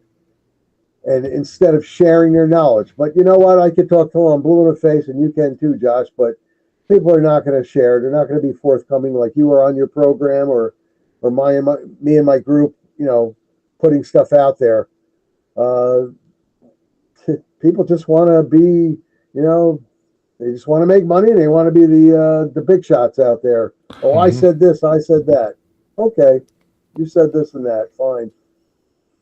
Yeah, and another thing that, you know, I think really affects this community is that people will find an encounter with a specific entity, creature, whatever, but then they'll take that specific encounter and have it as like that's the be all end all of that, how that creature reacts or how that creature moves or what they do. And as we spoke about earlier, is like the same creature just in a different area can become something entirely different. It's still technically the same, has the same mannerisms and that does everything else, but because of the environment or because of X and Y or Z, it behaves entirely differently. And I think a lot of the issues and a lot of conflicts you have is that people will experience the same creatures, but because of something, you know, a slight difference, they'll think that their creature is correct. And even though it's like literally the same thing, they're like, oh no, trust me, what I'm going through is the be all end all. And I'm the one that's right, even though what you're going through is only slightly different. It's just this one walks with his left foot first instead of right. Penny Van says in the chat, Nick, she says, very true, Nick. She says, at Nick, yet these people don't hesitate to brag about finding amazing things and then saying, but I can't divulge the evidence. That's true. Yeah. You know, and Nick, I don't want to say his name on the air because I don't want to, like I said, I don't like to put people out there and be like mean or whatever. You know this guy, okay? His name starts with a C, okay? He told me something one day, and I remember us having a conversation about this guy and what he said, and he said that I am doing it wrong. He said, you're doing it wrong. What are you doing? He's like, you're giving people all this information. They can't handle it, and they're not going to retain it, and you're making everyone else look bad. Because his show sucked. And I'm like, dude, that's, you know, and you know who I'm talking about. No, you do. And I told you, and you were like, bull crap. And you were one of the first people that I really jibed with in this community who immediately you were just like open and you were like, yeah, you go, I like what you're doing. You're doing a good job. I can't do an impression of you like you, but you're like, I like what you're doing. You're doing a good job. You're telling the whole story and you're getting all this stuff out there. Do what you do. You do you. Stop listening to these people that are telling you not to do this and to stay in your lane. He goes, and what you told me was basically like, it's all our lane. You know, it's nobody, it didn't belong to anybody. And if you're making people look bad, and your exact words to me were, these people are lazy and they're jealous. And that's what you told me. And I was like, you're right. They are. They're lazy. They're jealous. They don't want to put in the work. They can't do what we do. Nick, you're up all hours of the day and night. You're like me. I'm like, when do we sleep? We don't. I mean, we don't sleep a lot. And it's funny because, like, you know, when I call you anytime, you know, you're available, like anytime, just about, you know, there's very few times where you haven't been available to talk to me. And I used to have that with Scott Martis. I really liked Scott Martis a lot. He was a really good guy, and he was the same way. When we first met, I joined his group, Zombie Plesiosaur Society. Paul Deal, thank you for that donation. He said to help you all. I love that. That's great. Thank you, That's $150. That's $100. He's done. And Michelle Collins, thank you for that donation.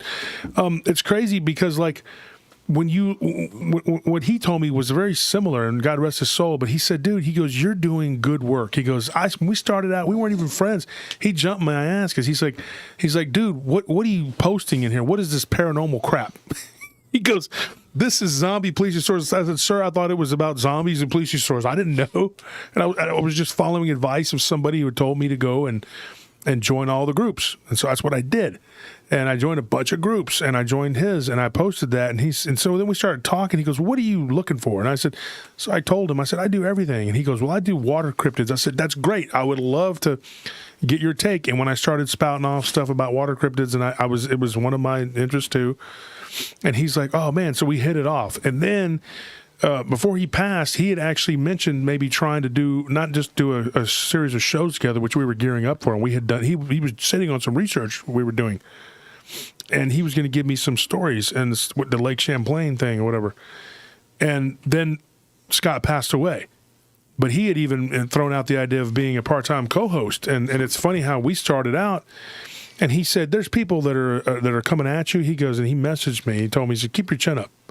He goes, because you've made me a believer in the actual, not just the zombie plesiosaur, which what he explained to me was that these creatures, they reemerge like the coelacanth after millions of years of disappearing.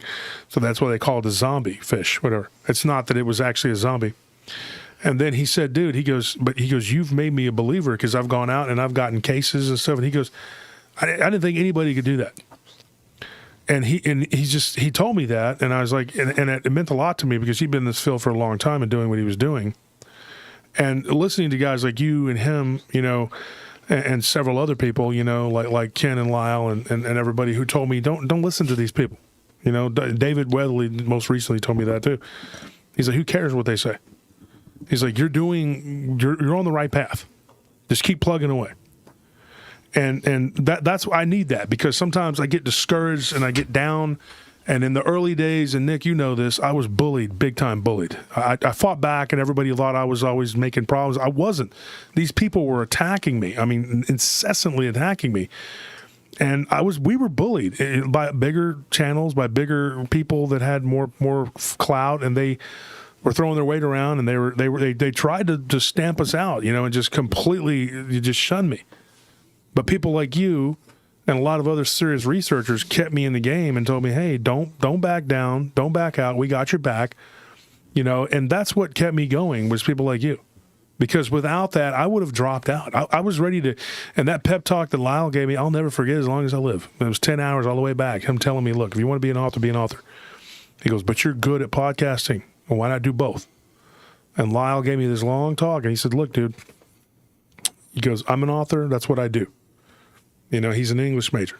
He's like, you're a podcaster, that's what you do. He's like, but I've noticed whatever you do a good job.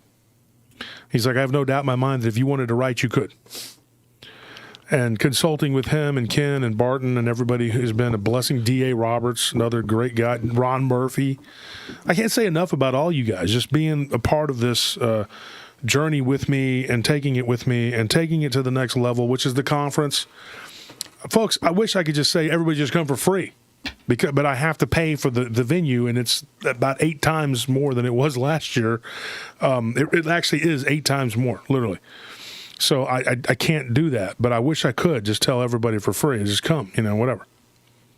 But if you are a Patreon member, like I said, I'm giving you a $25 discount get your VIP ticket. If you want a VIP ticket, you got to get a VIP ticket. I'll knock $25 off, and when you come, I'll walk through the door and I'll hand you $25 because you show me, hey, I'm a Patreon member. And it's any level. I don't care. You're a Patreon member. You support the show, and whatever you can do, that's what you do.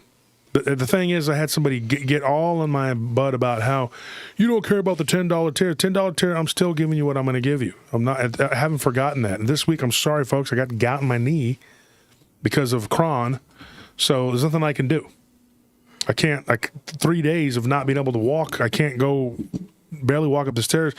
In fact, these guys can attest to this. They were up here for about 20 minutes. I was trying to come up the stairs. I almost called and said, hey, can y'all drag my fat butt up the stairs? But I'm not that cruel. But we developed a pulley system to get me up. No, I'm joking. But seriously, it meant a lot to me, Nick, in the early days of you being my friend. Well, it's also, I think his mindset was very unique. And I think it was something that, we needed to have around us, which was similar in the sense that he was very open-minded with being willing to take any story and really digest it, but he also had that strong, no bull kind of mindset to where he was he was very interested and very willing to dive into any story, but he was also willing to vet that story and go through it and make sure that it was something that he could stand by and something that he when he tries to relay the information to other people, he would be like, yeah, I can at least stand by this and say, I understand maybe not what's going on, but I understand what, the situation is. And I think that this situation is something that, is obviously something that needs to be discussed. And I think having that kind of mindset for us really helped us shape the direction of our podcast and where, we wanted to be in a similar sense of being so open-minded that we're willing to dissect and discuss any story without holding too many reservations on really what directions it's going to take, because to us, whatever directions it went to was just another avenue of getting closer to the truth. And I thought that, having someone like Nick was very important. And I always, enjoy remembering the first time we met. You just came up right up to me, and I was like, oh, Nick is just a really in your face, real friendly guy, real just he's not. But he's no nonsense. No nonsense. He just came up right up to me, and just immediately I was like, oh, I think I'm going to like this guy. He's got that East Coast presence about him, Mm-hmm. And Bettina, you said that you were very, you were a sort of a mentor to both of us, Bettina too, Nick, and I appreciate you being friends with us and being our colleague. Thank you for coming on the show, Nick. Did you have anything else to say before you bail? Do you have a quick 5 minutes for me, or Sure. you guys are Sure. okay? Something that I keep telling people when I go on shows and I'm interviewed, I tell them I have a mantra. It's to prove or to disprove that these beings exist. And to my satisfaction, I've proven a few of them that I think are just normally occurring animals. But we just got a call mid-January 2023. And if I ever get around to writing a book, I'm going to call it When the Cryptid is Not a Cryptid. I got one call on the telephone, no less, saying that in a certain lake area in North Carolina, that they have seen on two occasions, this Dogman roaming around on 2 feet. And they gave me a description of it. Dark hair, long snout, the ears are up. This thing was at least 6'5", maybe 6'6". Then I get about 3 Facebook Messenger messages.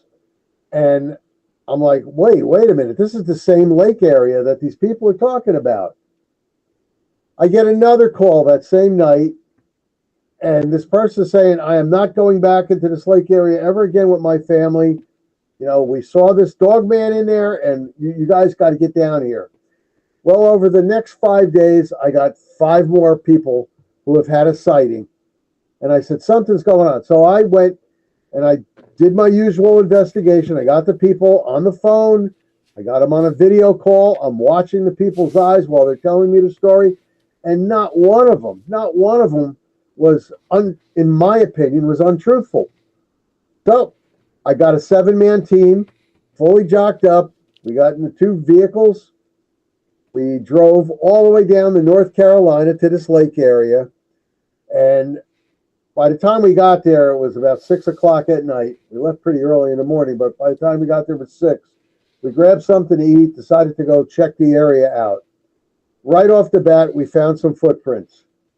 Now, it wasn't Sasquatch-like footprints. It was more like Dogman-type footprints because you had the nails in the grassy area that we were going over. It was getting kind of dark. Everybody was tired. We went back to the hotel. Everybody got a night's sleep. Went out there the next day. We start tracking it again. And I bumped into a couple other people who gave me the original report. They actually came out. Now, I don't usually have this, Josh. I don't have people that report this stuff to me come out and meet us out there. But they came out there. They saw us. We're jocked up. We're dressed in our uniform. And they all said to us, it was seen in that specific area. And we were following the footprints. We get to that area on that first morning. We come back again afterwards because we didn't find anything else. We come back at night, nothing. The next morning we're out there. It must have been about an hour when you see bushes being moved. We all take a knee, and mind you, we're fully armed. I'm armed with everything like you told the people: holy water, salt, lasers, electronic flashbangs. Yeah, firearms. And you showed us at the conference. You showed us. Yeah, firearms and bear spray. All of a sudden, the bushes in front of us are like shaking violently. My guys are all down to go fire at this thing with their rifles. We have 308s. And I told everybody, let's hold up. The front 2 guys, I asked them to take out their bear spray. Because just in case this Dogman comes out, let's see what this does to it. We hear a roar, a violent, aggressive roar. It's like a chest roar. It comes through the bushes. And I'll be damned, for the first quarter of a second, I thought it was a Dogman. The description was, this thing was about 6'5" to 6'7", black hair, ears. The snout was about, I'm going to have to say about 8 inches long. And it had big teeth and claws. This thing comes out to us, and I'm looking at it, and I recognize it because I do zoology. I'm trying to get my master's degree in that right now. And I do zoology, and I study bears an awful lot. And it happened to be a black bear. Black bear usually are 4'6" to about 6 foot. And they're generally not that aggressive. They will go after your food, yes. This black bear, and it was a black bear, it was an anomaly. It was after we went back the next day and we measured the bushes and we took footprint castings and everything. It measured approximately 6'6" high. Now, we reported this to the forest ranger in the area, and he said, what do you think it weighed? I thought it weighed about 750 pounds. This black bear was an anomaly, and they had seen it. He said, I'm going to tell you right now, back in the 90s, they had to put down a bear in the same lake area that was 6'9", 880 pounds. This is something your people could look up, by the way. Black bear don't usually get that big, No. but just like humans, you have people that are 7 foot, 7'5", close to 8 feet tall. You know, you got basketball players out there for crying out loud. You got regular people. You got Andre the Giant. People are all different sizes. This bear's snout, however, was 4 times the normal length as a normal black bear would have. And that's why people were reporting a Dogman to me. They're familiar with the organization. People were calling. People were, seeing this thing. And this thing was hungry. He was up on 2 legs, sniffing around, sniffed us out, came through the bushes at us. And let me tell your audience what we did. I asked the guys to not the fire. I told the guys up front to fire the bear spray. They hit it with bear spray. Instantly, this bear went down to the ground, rubbed its nose in the ground, and took off away from us. It just backed away. We did tell the forest ranger over there about it. And I said to him, I said, wait a minute, this is the mid-January. Why is it not hibernating? And I learned something. Black bear in North Carolina do not hibernate. Mm-hmm. They absolutely do not hibernate in North Carolina. So they're out there all year long. And I mean, this black bear was an anomaly. So there we go. My mantra, to prove or disprove. All right. I would have loved to come back to my group with pictures of this thing and saying, yeah, we found the Dogman. Here's pictures. Here's clear stuff. You know, and the bear spray worked on it, but it wasn't. This was a bear. This was a black bear. So, like I tell people all the time, go to the zoo, know your regular animals. And that's why we're out there. We're out there to prove and disprove. I know it costs a couple of bucks to have 7 guys travel, you know, all the way down to North Carolina and back. But, you know, at least we got in some time. And we did prove to the people down there that they don't have a Dogman running around out there.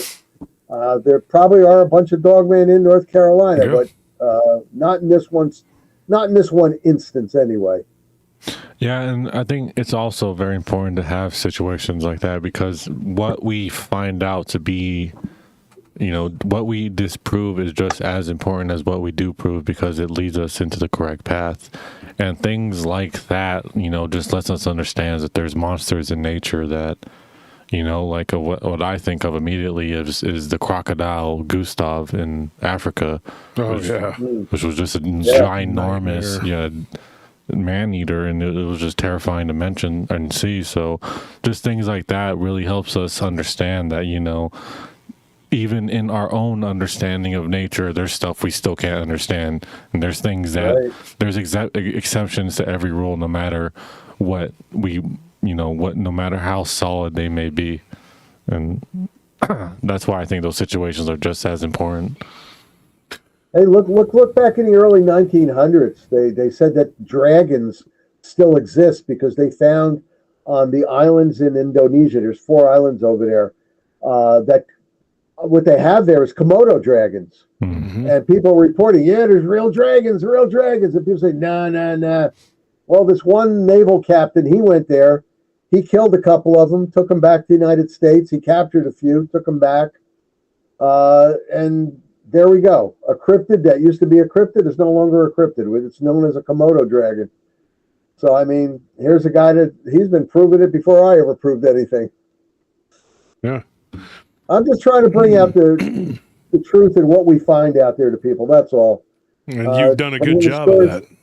Just trying to bring the stories out to the people that come out to me, and you're bringing them out by the ton, you know what I mean? Because you get a lot of stories that people tell you, and that's awfully hard to relate it. You tell stories, you know, you tell their full story way better than I do. I'm more black and white. Yeah, we discussed that the other day, like when you told the story and I told the story, 2 different shows, but it was the same story, and it was like how you told it. It's very matter of fact. I try to give some color to it, but that's how people tell me, though. You know, typically, it's not going to be as colorful if I just read it and that's all, and there's no correspondence. Because sometimes people do that. They'll drop it in the inbox, and that's it. And you'll message them, and Tony, you know this. I'm like, hey, can you give me more? And they don't even respond. They're just like, nope, that's it. That's all you get. So just work with that and chip. Yeah, they'll give you a story in like a bulletin board fashion. You're like, it's just points, and it's like it's hard to make anything captivated out of that. Saw a black image, blah blah blah. This is a Dogman, but you know.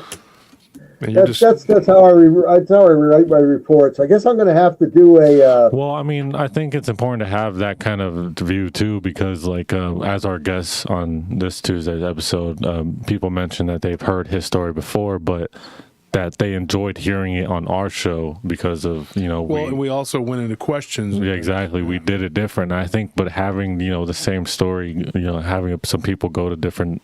Having the same guy go to different shows and explain the same story lets us understand it in a way that he couldn't probably do it by himself. Like I remember talking to Truth and Bass at the conference that we had last year, and I remember just, they were going over some things, and then I would give my little input, and they were like, you know what, I would never have thought of it that way unless I, heard it from someone else. And I said, that's the whole point of our show, I feel like. That's the whole and the point of conference yeah, as well. To share ideology and share ideas and to go over all the different aspects of it. And we got all the same people from last year with 5 or 6 more new people, and then with the exception of 2 people who aren't going to be there. One person we're not going to talk about, and the other person's Vault. Vault's got something going. He's doing a documentary, but other than that, everybody's going to be there. And last year we didn't have enough time, and this year hopefully we can knock it out and have a time. Folks, if you don't come, it's a shame. I look so forward to this. I really want this to be a great thing, and I just hope as many people come as possible. And I just want it to be something special. And like I said, I really don't think I'm gonna do it next year. I just can't. I can't. It's just 2 years in a row.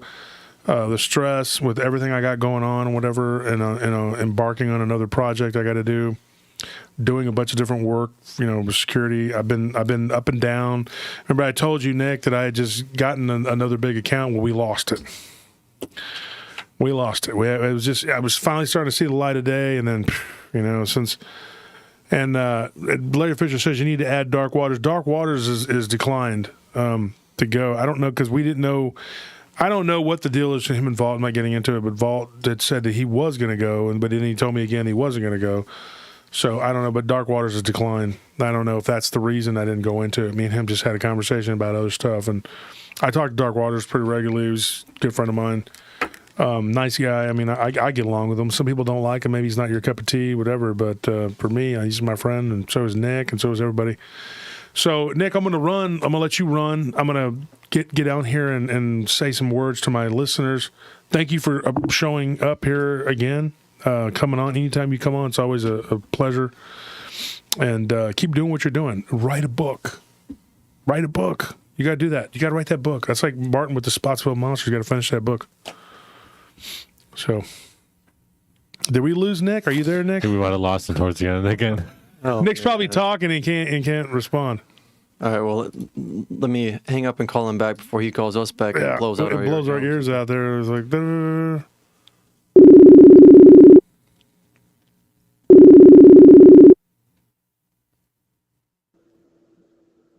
you there, Nick? Oh, yeah, you guys lost me again. You're right. I was talking. Well, go ahead and say your piece. I was telling you guys, I said, all right, while you were talking there, I was writing the first couple of lines to my book. Here it goes.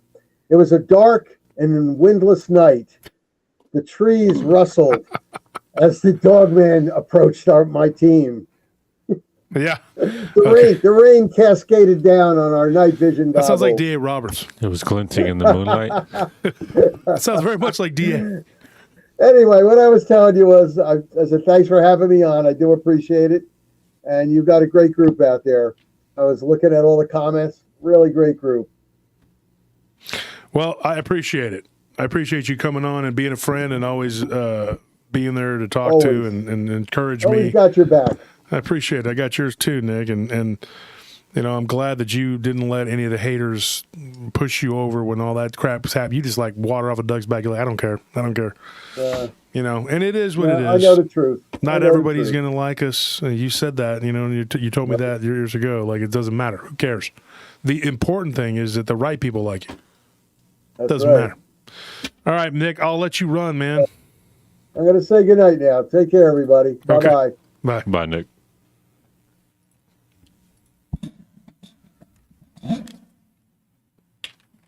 So, folks, that's Nick Valenti. Been friends with him for a few years now, and a colleague.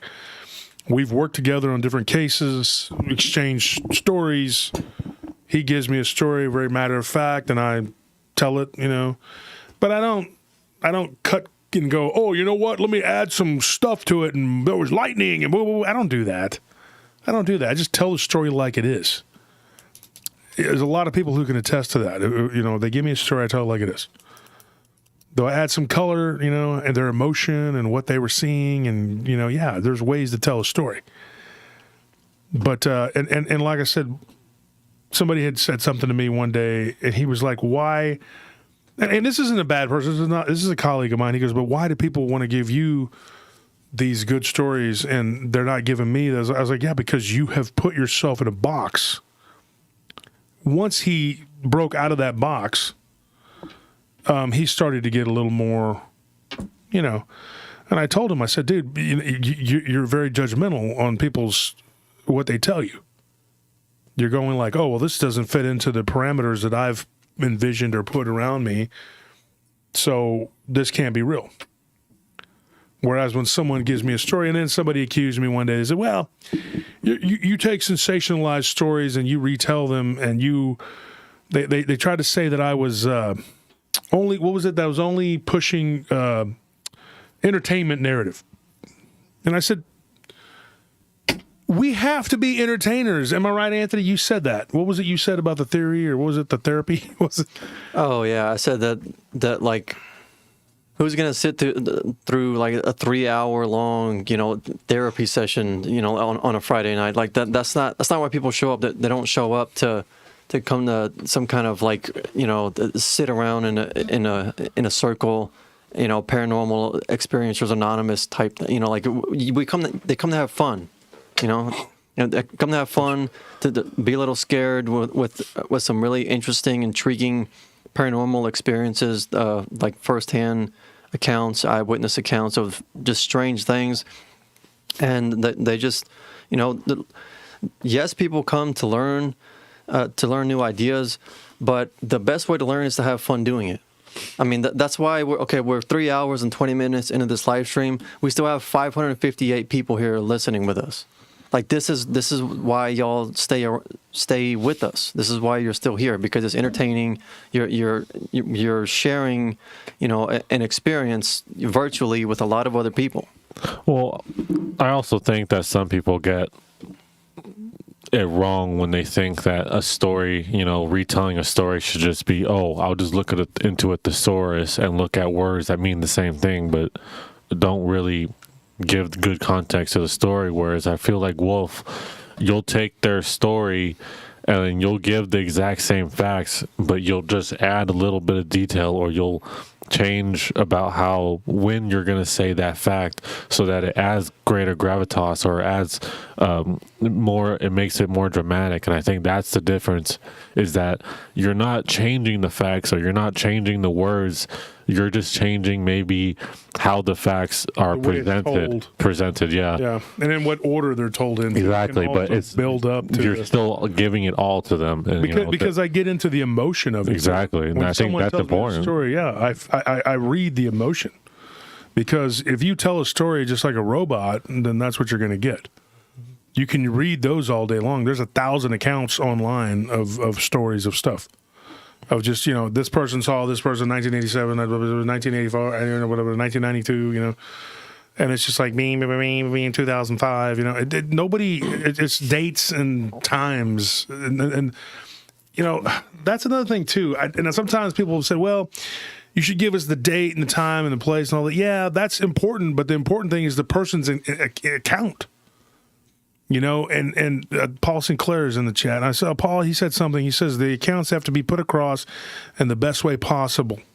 Listeners want to have a picture of the account painted in their minds. Exactly. Paul is a fellow podcaster, Truth Proof. Go check him out.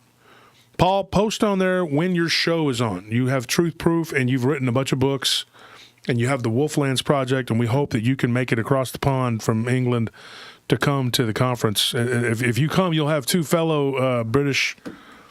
You'll have Adam Davies and Nick Redfern. There'll be 3 British people. The British are coming. 2 fellow British patriots. Yeah. And Adam Davies will be on the show shortly. Very good guy. Has traveled the world looking for strange and anomalous things, cryptids, whatever, adventure, Indiana Jones type guy. He's kind of one of those guys that would be on I Shouldn't Be Alive. Yeah. Because some of the stuff we've talked about, I'm like, Adam, how could this... I mean, you really put yourself out there. I mean, good grief. But yeah, if Paul Sinclair says, Josh, yes, I want to be with you guys. I hope you do. Just let us know when your show is, Paul, because I don't want to say it wrong. I think it's like at noon our time, which is Central Time. I'm not for sure. But so anyway, one of the things I was going to say tonight, folks, I'm sorry, but we're backed up. And with this knee, I've been having a hard time. I'm not able to get the mail-offs done in a timely fashion. I will get them done. If I have told you I'm sending you something, you will get it. I give you my word. But it's my knee. I'm not able to, and I'm very uncomfortable. But I will get it done. Okay, trust me. If you're a $30, $20, $10, whatever, or the Patreon, you will get what's coming to you. I'm going to get those out first, and then if you've won on the wheel and you've not gotten anything, I don't mind you dropping a note and saying, "Hey, I still haven't got anything," so I can look and see if I got you down, because sometimes things get missed. And Joseph Petrioli, your package got returned to Postal Annex, so I don't know what's going on with that. Paul Sinclair says it's 7 p.m. UK time, Josh. I don't know what time that is over here. I don't know how many hours ahead. So he said it's 6:30 a.m. here at the moment. So if they're 6 hours ahead of us, and that's then it's 1 o'clock. Yeah, it show there 1 a.m. our time. 1 o'clock Central. Okay, so 1 o'clock Central, Truth Proof. I don't know what days it's on exactly. I've caught it a few times. I'm like you, Paul, ships passing in the night, and I'll be like up during the day, and I see it come on, the notification, and I'll go check it out. I watch your show whenever I get a chance. It's like I watch Off to the Witch with Christopher Garetano. Folks, if you haven't checked out Off to the Witch or Truth Proof, go check it out with Christopher Garetano. And we were talking about Truth earlier, Bass and Truth, the guys. Impromptu Truth, that's another one. There's a lot of good shows out there. I have a limited amount of time, so I can't watch a lot of stuff. But I mean, DA Ex Machina is really good. The off the Trail with Nick Valenti and Jeremiah Fountain, another good show. There's a lot of good ones out there. I think we have Jason Bland's show. Jason Bland, Paranormal Soup comes on Sunday night, late Sunday night. Jason Bland's show, Tina's show. I mean, Paranormal Soup. But Tina's is crypto. What is it? Crypto Encounters with B Moss. I forgot what it's called. Look it up. But anyway. I think the point is that we just have a very strong, community with a lot of different avenues of knowledge that you can, really, as long as we stay connected and we stay open about sharing our knowledge and just being able as we focus on putting out the information first, then you're just going to have a wide community of just different people you can go to, which might give you the same stories, but will give you more knowledge on the same stories. And I think that's how you're going to see progress into figuring out this ever expanding, ever evolving subject, which is paranormal in its entire aspect, not just the supernatural aspect of it. And I think that's important. And I think that's, it took a lot of work to, build up, and it took a lot of fighting with just horrible people that, Yeah, and some of those people, like I'll mention one in particular, he's a really good friend of mine now. It's like Marvin Allen. Yeah. But Tina, and Dark Waters both were trying to mediate between us, and we were going at it. And the truth be told, I feel bad for him because he was getting squeezed between two deviants who were causing a lot of problems. And one of those people was one of the people I mentioned earlier who said, "You're not going to be able to do this, you're not going to be able to do that," and blah, blah, blah. Told me all this crap. And Nick Valenti's like, screw him. Who the heck is he? Blah, blah, blah. And so Valenti knows him in his personal life. And not Marvin, but this guy that was doing all this crap, And then certain people I thought were my friends turned out to not be my friends. And maybe they were at one time, but then they became jealous or whatever. And you get the backstabbers and you get the whatever. And, who cares? It is what it is. This whole thing about all the drama, like they said last week's episode, the podcast, that they go, I couldn't listen to this show because it had too much drama. I'm like, what? Like, what are these people talking about? What drugs are you on? Like, I don't even know what drama are you talking about? There is no drama here. I don't even know what the heck. I haven't had a beef with somebody in so long. I'm getting what do you call that? When you don't have enough withdrawals. iron? I'm anemic. Oh, And they said that on I think it was on one of the podcast episodes where like the first 5-6 minutes at most is like just the kind of introductory preliminary, and then banter that we'll put in there, to start off, so I don't even know what drama they were talking about either. But point is, look, if you just want story after story, and I've said this 1,000 times, go read a book. Exactly. Well, also, I feel Even like books start off with, you know. Oh, yeah, they still have an introduction, but even I feel like what people are forgetting is like what we tell you is just kind of like a little snippet of our life, you know, some that we've been dealing with for the week, or like, you know, something that's on Wolf's mind that involves the paranormal.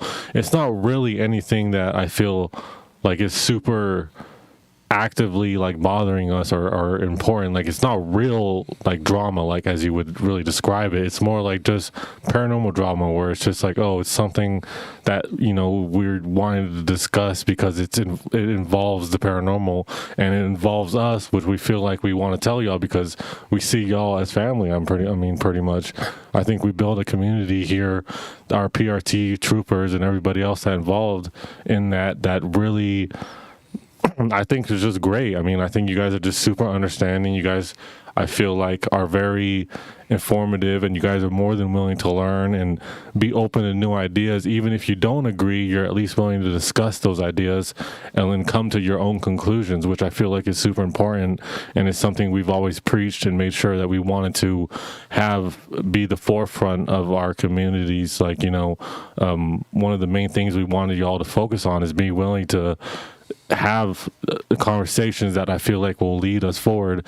And so that's why when I feel like sometimes we tell you guys some of the things that's going on with our life, like what's going on with the house, I feel it's more like we're just informing you like you would any family member. When you haven't seen them for a little bit, you would just tell them what's going on in your life, you know? And I think it brings us all closer, and I think that's what makes everybody in the community feel like we're, you know, a big family. I'm getting a phone call. Oh, no. Oh, you got to talk to them. Hello? Oh, really? Oh, we're talking to him? You can let me... I can't even speak. I need to get off the air? People are angry? I talk too much? What? Who are you again? Okay, look, Mr. Nobody. I'm going to tell you something. Okay. I need to do what? Well, I thought I was looking kind of lots of. Okay, I'm fat, and I'm ugly. Okay, and I'm a poo poo caca head. Oh my gosh. Well, you know what? I gotta go. I gotta go because I gotta work on that. Let me get off the air so I won't offend you. Sorry. Who's that, Nelly? Of course. Now, Mr. Nobody just called and said that I need to get off the air and stop talking because somebody said I don't get phone calls anymore. He misses those skits. War criminal, I think. Yeah. So I just got a phone call from Mr. Nobody. I think Mr. Nobody's just trying to get to the breaking wheel. I think he's trying to win that's something. What it is. You fat, you ugly, nobody like you. You need to go jump off the bridge. And you do that, my friend, and then nobody has to look at you. There are people who literally watch my show, and they'll watch, and they hang on every word, and they'll message all of us and tell us what pieces of crap we are. And then they'll be watching the show again next week. And we tell them, thank you very much, because you're giving us views. We appreciate that here at PRT, whether you're a scumbag or not, and you want to tell us all kinds of bad things, that's fine. But if you go and we drop the show every time on the Facebook and group, and we actually give away a book every week. And if you're in the UK, I'll hit up Paul Sinclair and he'll send you a book from him. But we do that every week for every show, regardless. And in order to do that, leave a comment. But if you leave a snarky, crappy comment, I'm probably not going to pick you. So I don't always pick, but you're not going to get it. But you're entitled to your opinion, and you're entitled to leave as crappy comments as you want. But my guys over here, because there's about 7 of us, right, all together, the Magnificent Seven. We will, and that's a movie, guys. I'm not being arrogant. We will remove that comment. More than likely, it's not me because I don't care. I don't care. Anthony will tell me you want a goofy comment, and I like to troll. That's just me. I just like to do it. I like to engage and argue with people in the comment section. Sometimes, not always. Usually, I'll just ignore it. But it's funny. If it's funny, I'll say something stupid to this person. You know, if it's stupid, I'll say something funny. But the bottom line is, you're not going to get me to get emotionally invested in it. Okay. So, and if you're a listener to the show and you actually like the show, stop saying all this about drama because it's not here. I'm not fighting with anybody, and I haven't for months. Probably since last year. I don't even know what you're. Since somebody said something or did start something, whatever. It's the same handful of people. It's not like it's a different person every week. It's not. It's the same handful of people. They're from the same cabal, and it's all it is. They're jealous, like Nick had told me, on the phone. He said, dude, they're jealous and they're lazy. And if you're a jealous, lazy person, well, you're not going to get much in life, and that's just how it goes. So, that's it. It's, folks, that's all we have for tonight. Like I said, if you're a PRT Patreon member, be looking. I will get on the ball this coming week. I've been super busy trying to get work. I'm hurting, with work has not been going too well.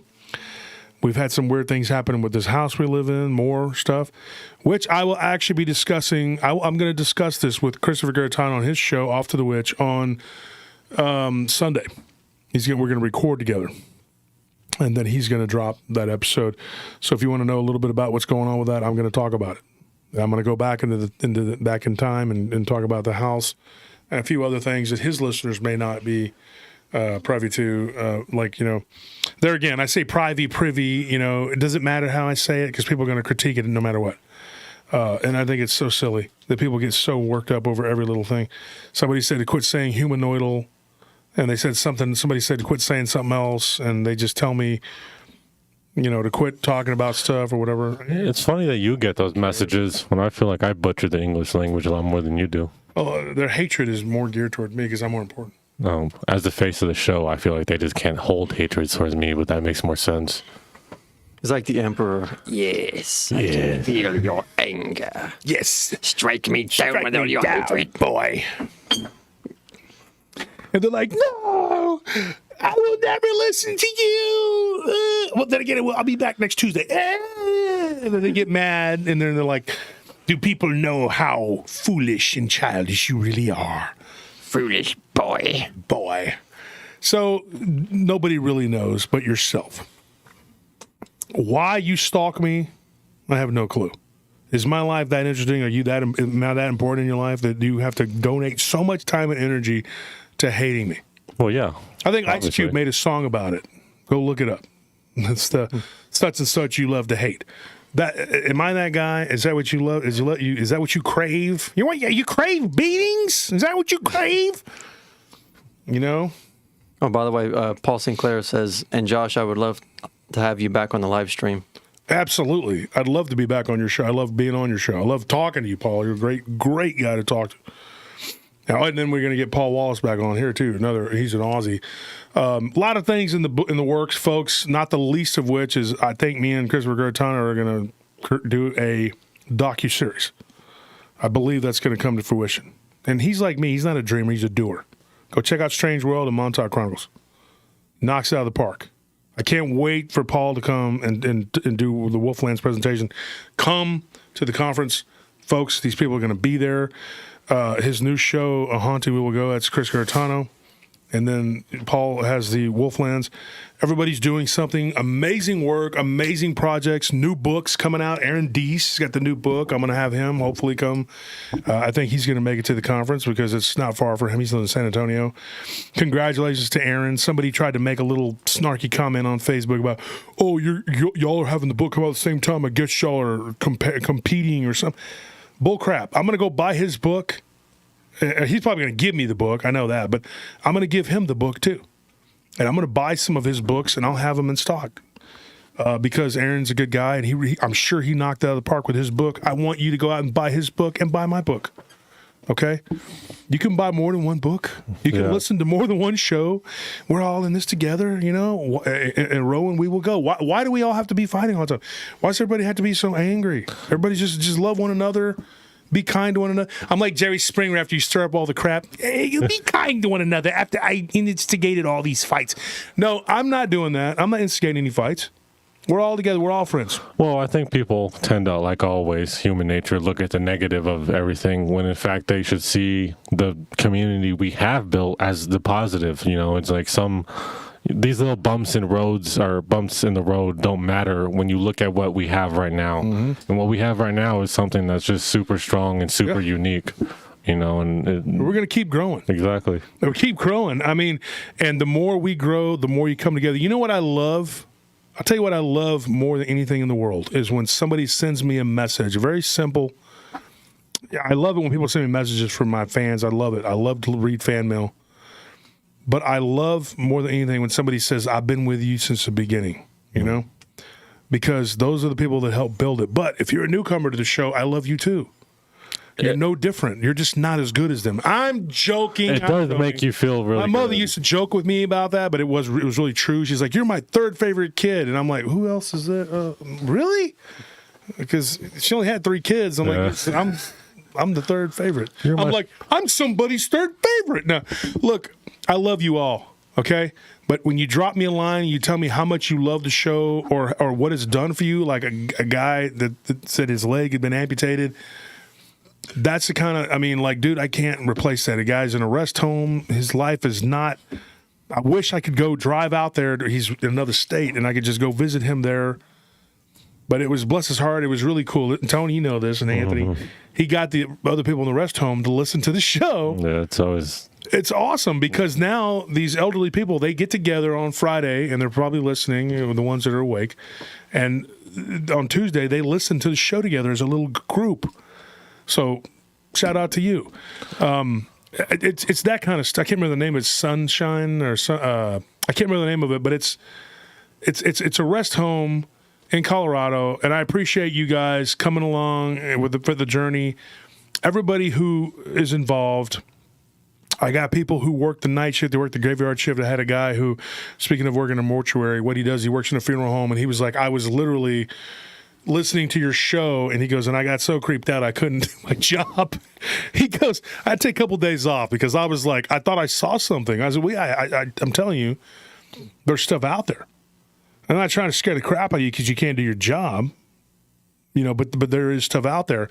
But I try to make it as palatable as possible, and I do throw jokes in there because one of my cousins, Jamie, she had said, she's like, I like your show, but it scares the crap out of me. And it would be Jamie, she'd be scared. But I told Jamie, I said, don't be scared. Be terrified, but listen to it during the day or with somebody that, that way you're not so scared. And then I had a friend who's a security guard who said, look, him and his wife love my show. And he goes, I can't listen to your show. I'm by myself at night out here. He said, I'm running up against some woods where I'm watching. And he goes, and you're talking and it's scaring the crap out of me. I think a Bigfoot or a Dogman is going to run out, and attack me. And I said, it might. But listen to it away, you know what I mean? And be looking. The book will come out at the end of June. The first one will drop, and then the second one will be end of July. Well, at least that's when I'll be done with them, and then we can get them processed, we can get them published, and then those will be ready to sell, and they'll be at the conference too. And if you come to the conference, I can give you a copy of it signed. Come to the conference, please. Don't lag behind, because we are thinking about cutting the tickets down. We're going to cut down the seating so we don't have to because we had to literally bring in more chairs. So I said easy fix to not having to pay for that is just to cut the tickets down. So if that happens, we won't have as much to sell.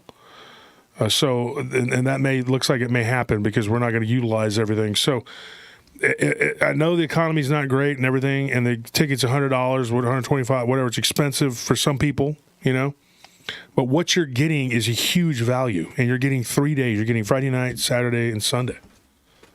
So please come to the conference and enjoy all these amazing people that are going to be there, all these amazing speakers. Don't let me down, because I don't want to be like, oh man, Paranormal Roundtable really dropped the ball on that one, because last year we had a few people trying to say that we were, we didn't have as many people as we did, and we did. And they said, well, you can't duplicate it, and I'm trying to duplicate it. But so far, there's just a lot of people saying, I can't do it, there's a lot of excuses. And I get it, people have reasons. But if you don't have a really good reason, try to make it. Try to make it. If it's the one vacation you take this year, go. There's a water park right there next door. On Monday, you can swim the water park on Labor Day. We'll be at the water park too. Yep.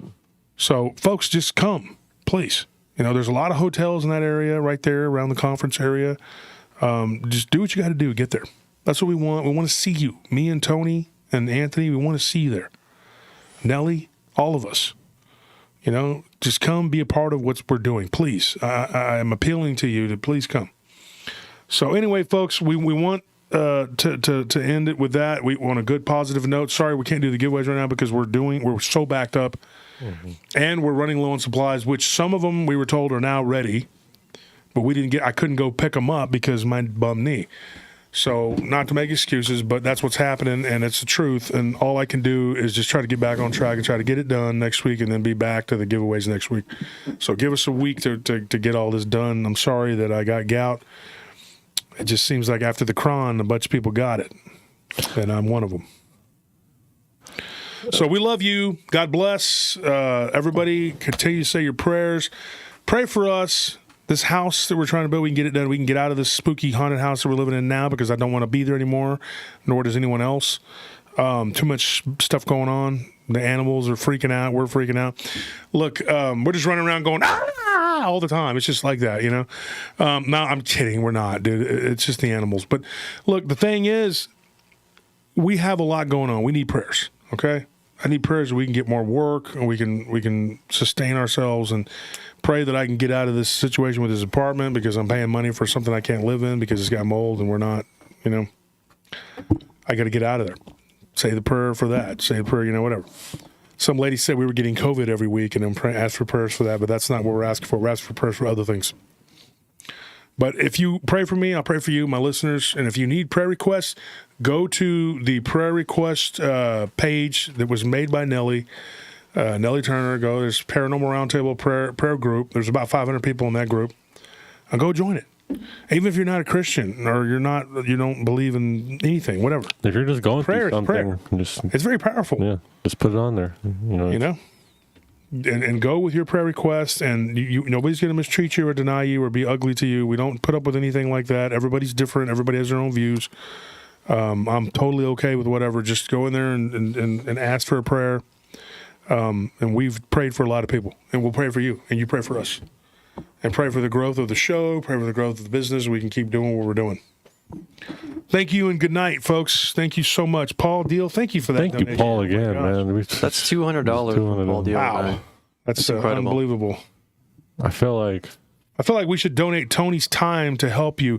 Paul, do you need your yard mowed, or does he need? Anthony, think he needs his lawn mowed or something? Or rather, we can just sell him Tony for a price. I mean, because like we bought. Yeah, but Tony is still useful in as some the way. face of the We bought show. Tony from Laos for a steal. So Well, he says it's Vietnam, but the Vietnamese keep not claiming him. So I don't know if that's like. Well, I don't know. Maybe it was from Burma. I don't know. As I was talking to Yvonne. Either way, we could. We bought him for a steal, so we. I think maybe he's Indonesian. We can sell him the Paul Deal for a profit. I kind of identify as it all because that's how you get a higher selling price, I feel like. Like me, like I identify as a slim, thin guy. Well, I don't lie to my dealers. Oh, okay. Well, I thought I identify, though, because that makes it real. When you identify as something, that's what you are. Anyway, Paul, we'll have Tony come over, and he can mow your lawn, and he can clean out your gutters or whatever. He's good with that kind of stuff.